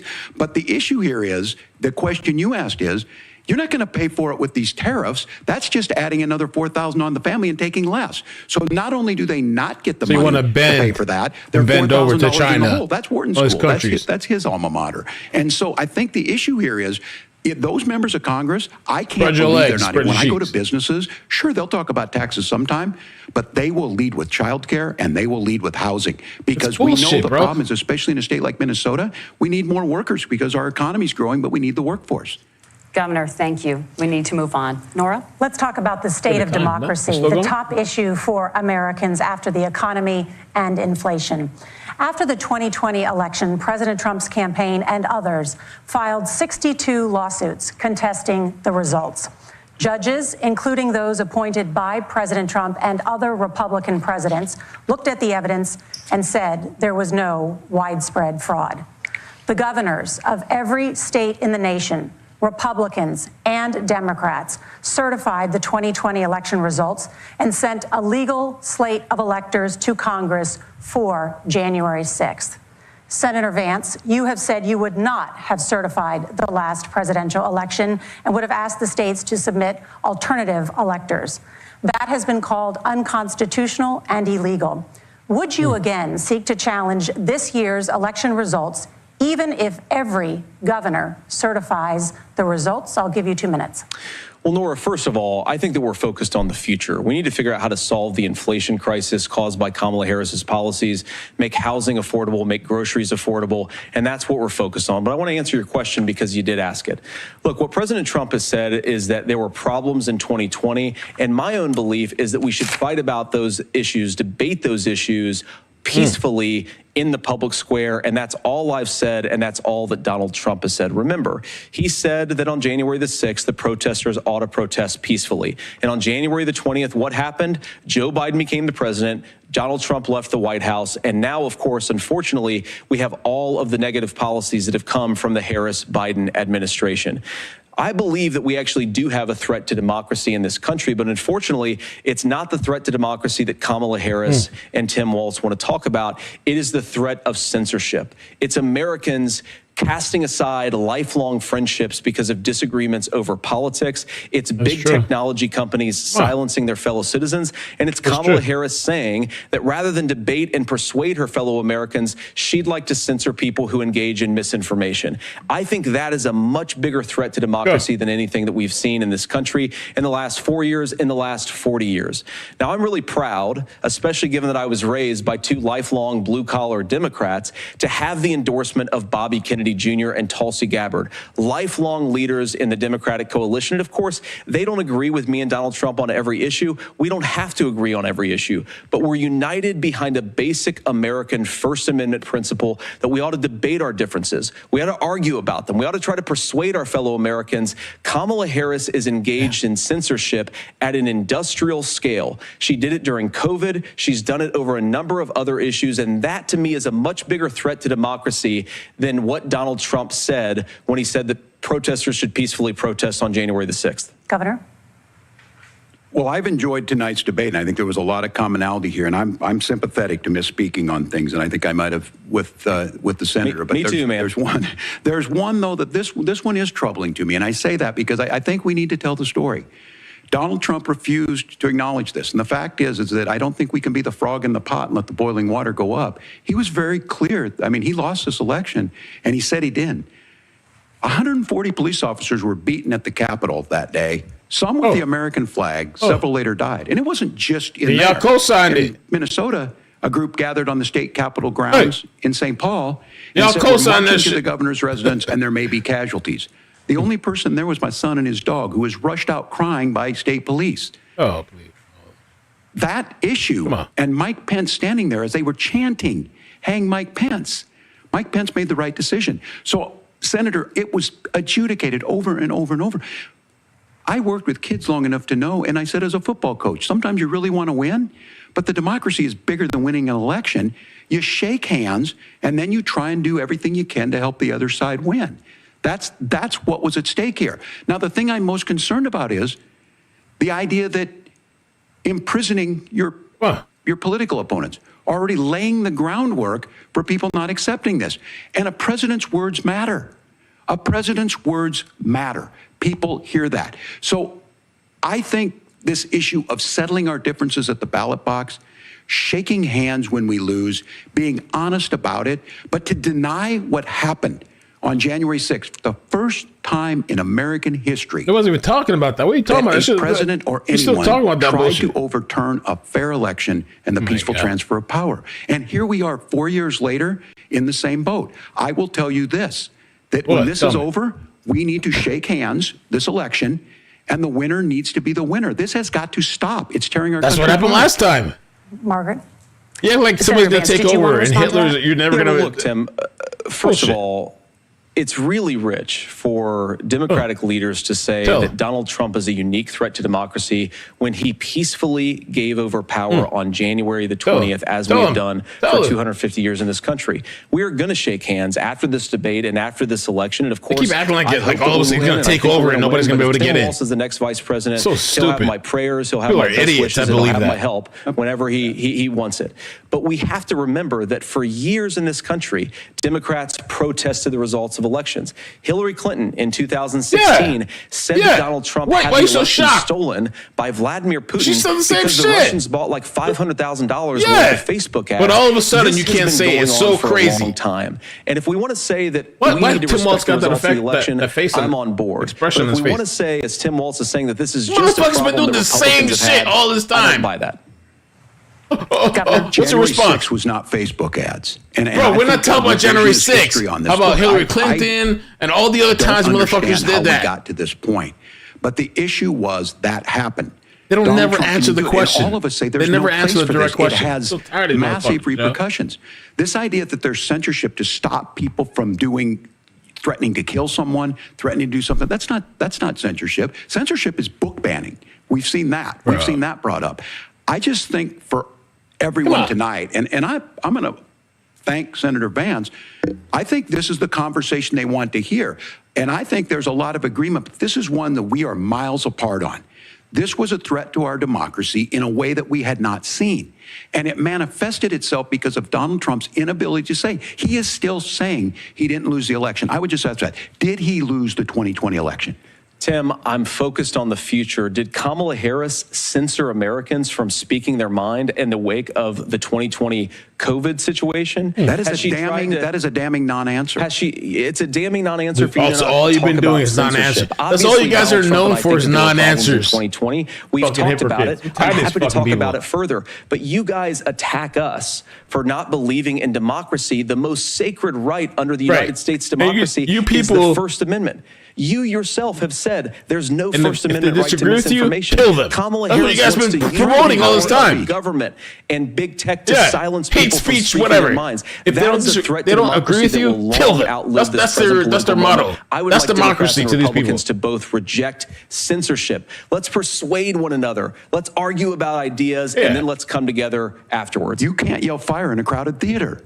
That's the test. That's the Supreme Court test. But you guys have been doing that all this time. You guys wanted to kick people off of Facebook for saying that toddlers shouldn't wear masks. Senator, the governor does have the floor. Don't cut him off. Let him speak. Theater, that is criticizing the policies of the government, which is the right of every American. Senator, the governor does have the floor for 1 minute to respond to you. Bow down to the government. Well, I don't run Facebook. What I do know is I see a candidate out there who refused, and now again, and this I'm pretty shocked by this. He lost the election. This is not a debate. It's not. It's not anything anywhere. People disagree with that. We're past that. Because look, when Mike Pence made that decision to certify that election, That's why Mike Pence isn't on this stage. What I'm he's a concerned little about soft, is whatever. Fuck it, where move is on. the firewall with Donald Trump? Where is the firewall if he knows he could do anything, including taking an election? This is all and they've his been vice running president's on not the going to entire stand time. it. That's what we're asking This is you, all they've been America. running on. Will Yeah. you stand up? Will you keep your oath of office, even It's if our the democracy. president doesn't? And I think Kamala Harris would agree. She wouldn't have picked me if she didn't think I would do that, because of course that's what we would do. So, America, I think you've got a really clear choice on this election of who's going to honor that democracy and who's going to honor Donald Trump. Governor, your time is up. Thank you, gentlemen. We will be right back with both of our candidates. The CBS News vice presidential debate continues. Hold up. I thought they were done after an hour and a half. Has it been an hour and a half? Yeah, we've been here an hour and 38 minutes. We're coming back. Fuck that. We're going against the scheduled programming. Holy shit. I feel like whatever side you're on, maybe, my whole life I've been hearing these people say the same shit. I'm almost 40. Maybe for you guys and for some people, they can keep telling you the same bullshit year after year, every 4 years. They can keep telling you the same, oh, yes, no, I believe you. Yes, you're going to save me. You know, year after year. And honestly, most of the shit in your personal life, even in my life, is not politics. These motherfuckers, Trump or Biden or Kamala, they're not going to save you from the stuff that you're going through within your own life. Only you can save yourself. And that message is to me, myself.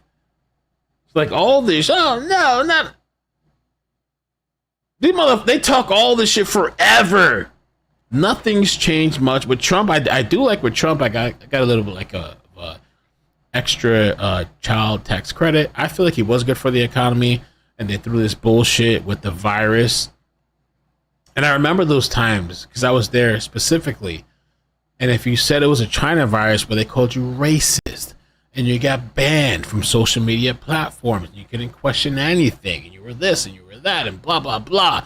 And then after a while, they retracted it. Oh, we're sorry, even though they still kept those strikes on certain people. It's a bunch of bullshit. That's how you know everything's controlled. I'm not a conspiracy person, but that's how you know you can't question anything. You have to abide by what they tell you. You got to take their fucking injections. You got to do whatever they tell you. You better obey, bend over, and do it. You know? That's why I like Trump. That's why in 2016, when it was Hillary versus Trump, I was tired of the same bullshit where she was saying, they've been saying that to me forever. I was tired of that. It was the first time I ever voted. I was apprehensive. I wasn't sure about Trump, but I voted for him because I didn't like the shit that she did with Benghazi. She's a dirty bitch. I didn't like the stuff she did with Benghazi, and that showed me her character and their character. Just like Biden with fucking Afghanistan. It showed me their character. So no, I didn't like that stuff. Just my personal opinion. And most of my family doesn't agree with me. I was at a dinner table and they were talking all this shit about Trump, and I was sitting there, and I said, you know what? I voted for him. Yeah. The whole table. It was a round table, like a Knights table. Like back in the day, the Knights table. I was sitting at the head of the table on one side. Everybody turned to me. Oh my God. Yeah, I voted for him. And what? Because I was tired of this shit. Yeah, I voted for him.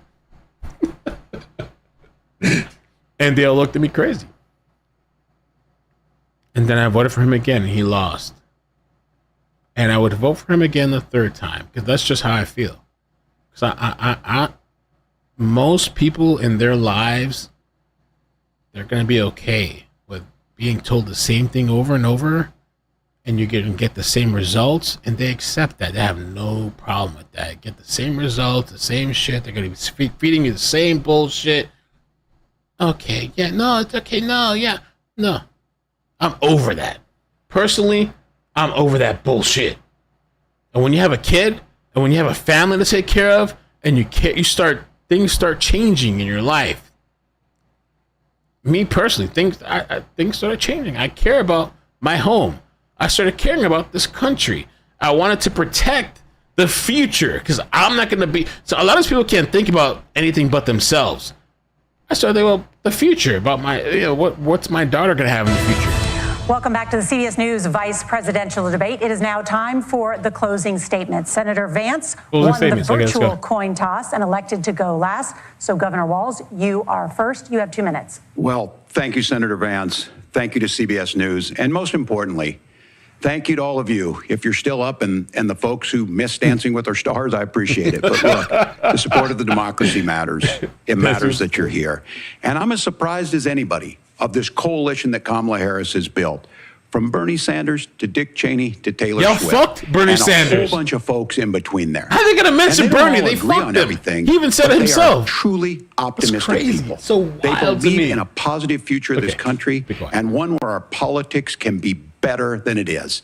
And I have to tell you, that better than it is the sense of optimism that there can be an opportunity economy that works for everyone, not just to get by, but to get ahead.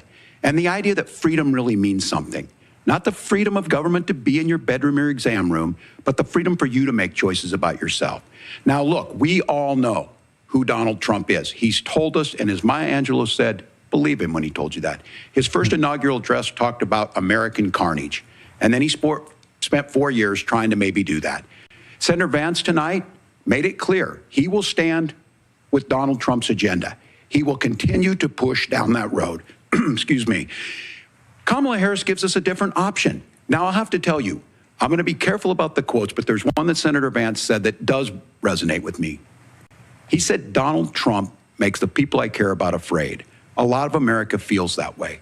We don't need to be afraid. Franklin Roosevelt was right. All we have to fear is fear itself. Kamala Harris is bringing us a new way forward. She's bringing us a politics of joy. She's bringing real solutions for the middle class, and she's centering you at the heart of that. All the while asking everyone, join this movement, make your voices heard.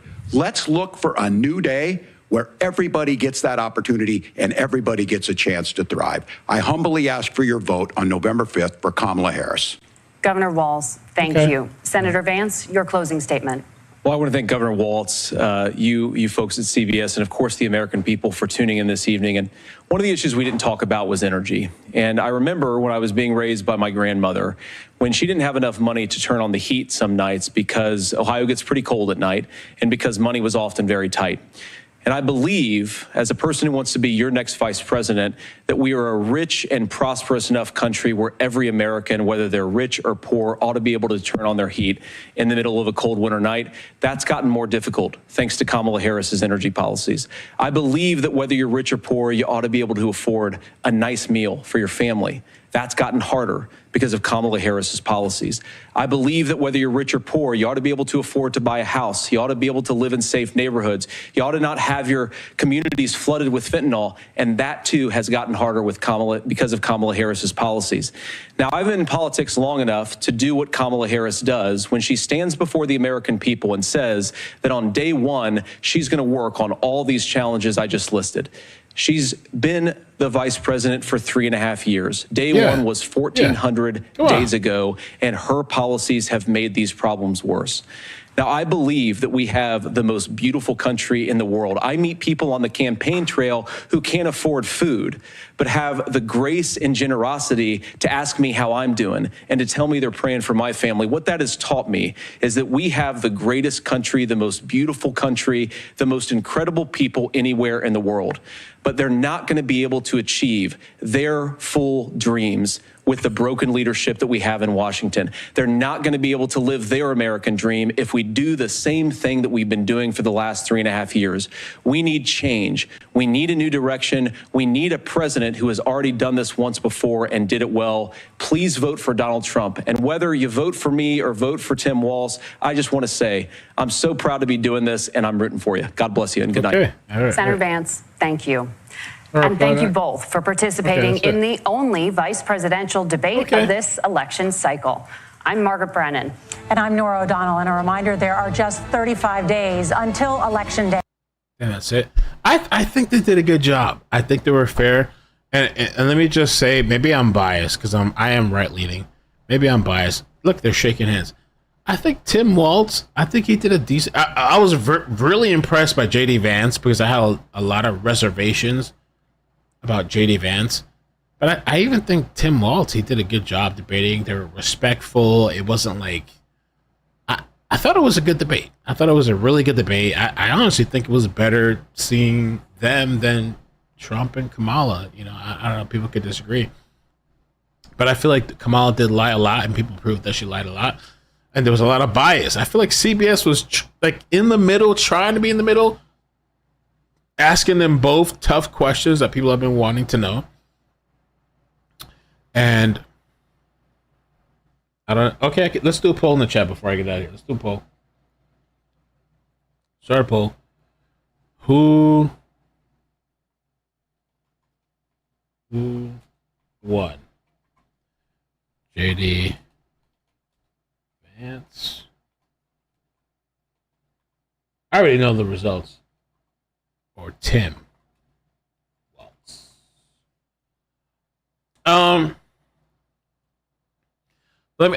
For what happened to me, I never cared about politics when I was growing up. I really didn't. I didn't give a shit about politics.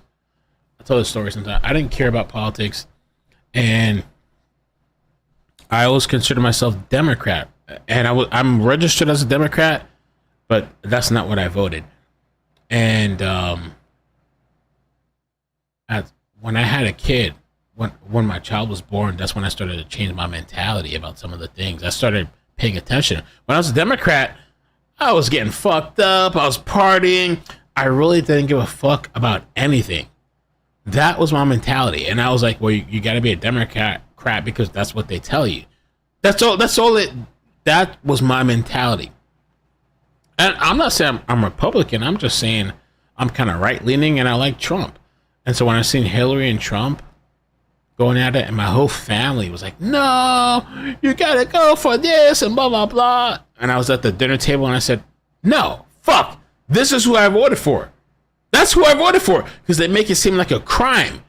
Even though these are the same people that are saying, well, we're here for democracy. But if you vote for what we are against, we'll kill you. That's what they're saying with Trump. We will kill you. We will hunt you down. We will try to find your job and get you fired. That's democracy for these insane nut job people. You couldn't even talk about it back then. You couldn't even walk with a hat back then. But that's how I felt. And so he won the election, and I didn't know much back then. I know a little bit more now, but I'm not an expert. But like I said, during COVID, all of a sudden this COVID shit came around. All of a sudden COVID's here, and my job let me go. They told me to go work from home. So when I was at home working, I had a lot of time to actually sit there and listen to what the media was talking about. And when I heard the live feed, and then I heard the difference in the recap, I was like, oh, these mainstream people, they're full of shit. I'm telling you, that's the awakening. When you, all I'm saying is just listen to the full thing, and then listen to the recap of what they post, and listen and watch the article, the titles that they do. It's all bullshit. They're all full of shit. That was my moment when I was like, oh, these people they're full of shit. Like they're just. That was my moment. And then I was hardcore, but then I loosened up and I try to listen to the other side, and I still do try to listen to the other side. But I just feel like family and home and protect our country and like the border secure. I don't know why it's controversial to protect the borders. It's like the only place that's like it's racist to protect the. All these other people, they got magical domes. They got guys armed with like assault rifles. Not saying we don't, but over here it's like. You're racist if you don't protect the border. Like, why? Like, why? And then I spoke with my grandmother one day, and I realized my grandmother, she paved the way for my entire family, because my grandmother, she came here legally. She came here legally, and She brought my family over one by one through Puerto Rico, legally one by one. And one time I was having like this debate with my family, and they were like, no, and why, and blah, blah, blah, like whatever. And my grandmother said, you know what? I like Trump. I think it was like a New Year's Eve party. She said, I like Trump. And I said, yes! I high-fived her in the crowd of people that dislike Trump because I didn't give a fuck, and she didn't give a fuck either. So I high-fived her. Out of all these people, my family, friends, whatever, I didn't give a fuck. I give her a high five. And she was just like, no, like, I think people should come in legally. People that work hard, go through the process, go through the paperwork, earn their way. If it wasn't for my grandmother, I would not be here today. I don't know where I would be, honestly. I don't even know if I'd be alive, honestly. So I really appreciate my grandmother. I love her. I see her sometimes. I visit her. I really, really appreciate her. And a lot of these people that I used to argue with back then, even my own daughter's mother, I used to argue with her back then. No, we should let everybody in. So what I would tell her is like, okay, let them into your house. Let them come into where we live, where our baby's at. These random fucking people. Because I feel like if you're going to talk about it, you need to be about it. And I feel like a lot of these people, they talk about it, but they aren't about it. So if you're going to talk about it with this open borders, or they like to say, oh, it's not open borders, you should take a couple of illegal people in your house, no background check, no criminal history. You should take them in your house, have them around your kids, have them babysit your kids, and don't say a fucking thing. Because when you can do that, I mean, that's when you can talk. I've felt like this for years. I've said the same thing for years. I've always said that. Have them come into our house and stay with our child. Because me, I'm not going to do that. But if you want to do that, well, you go do that, pay the bills, pay everything, and let them have them stay with you. You're so adamant about it. Let them stay with you. If you're so outspoken and whatever. I've said that for a long time. A long time. So, I don't know. That's just my thoughts. I mean, I've loosened up a bit over time, but I've always kind of like leaned more towards that way. Because I really do feel like that. Like, I really do feel like, I don't know. You know, just... And I'm sure there's people that don't like people that come in legally too. That's fine. I understand that if they feel like that. But I don't feel like you should skip in the line over everybody else and just come here. And I don't feel like you should skip over these people and not have to work for anything. They're giving these people benefits. They have better benefits than veterans that serve for the country. Right? Like, what's that about? It doesn't make any sense unless it's just for votes. Right? Like why? What's your intention? Why are you here? And some of these people, in some cases, some of them are murdering and raping. In some cases, you know, not all of them, but in some cases. So I'm not for that. I'll never co-sign that. And if you co-sign that, take them, all these people that are talking about it, and especially these politicians, take them into your household. Remove the security that you have, because they all have security. Remove the security that you have. Take them into your household. Let them take care of your kids. Hopefully they don't rape your kids. Let them take care of your kids. Right? like, and be around them. I don't know. That's just my thoughts. But anyway, I guess I'm going to get off. Thank you guys so much for watching the debate with me. It was fun. I think JD Vance won, but I really don't think that Walz did bad. Walz, I don't think he did bad. I was a little he was taking notes, but I think he did decent. I still think JD won, and I was impressed. Because I've been a little bit of a JD hater, kind of. A little bit of a JD hater. Tonight, I think he did a good job, but I don't know. I was impressed. I was impressed. He was stoic. Didn't get emotional. Got his point across. Oyster pads. Oh my god.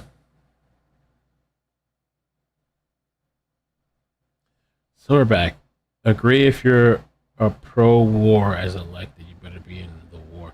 True, and I'm not pro-war, but these people are. And honestly, something else.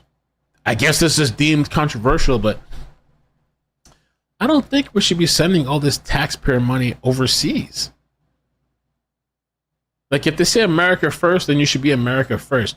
I get, like, helping some allies out and helping here, helping there, whatever. But, like, there's people here that are homeless. There's people that can barely pay fucking rent. There's people that can't barely buy groceries, can't get cars. And, like, where's all the millions for the people that are in our country? And some of these people are veterans. Where is the money and infrastructure for all these people? I don't see it. Where is it?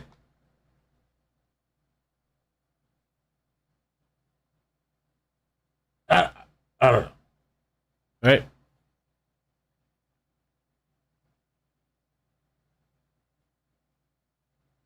Anyway, I'm out. Love you guys. Take care. Peace. Bye. Love you.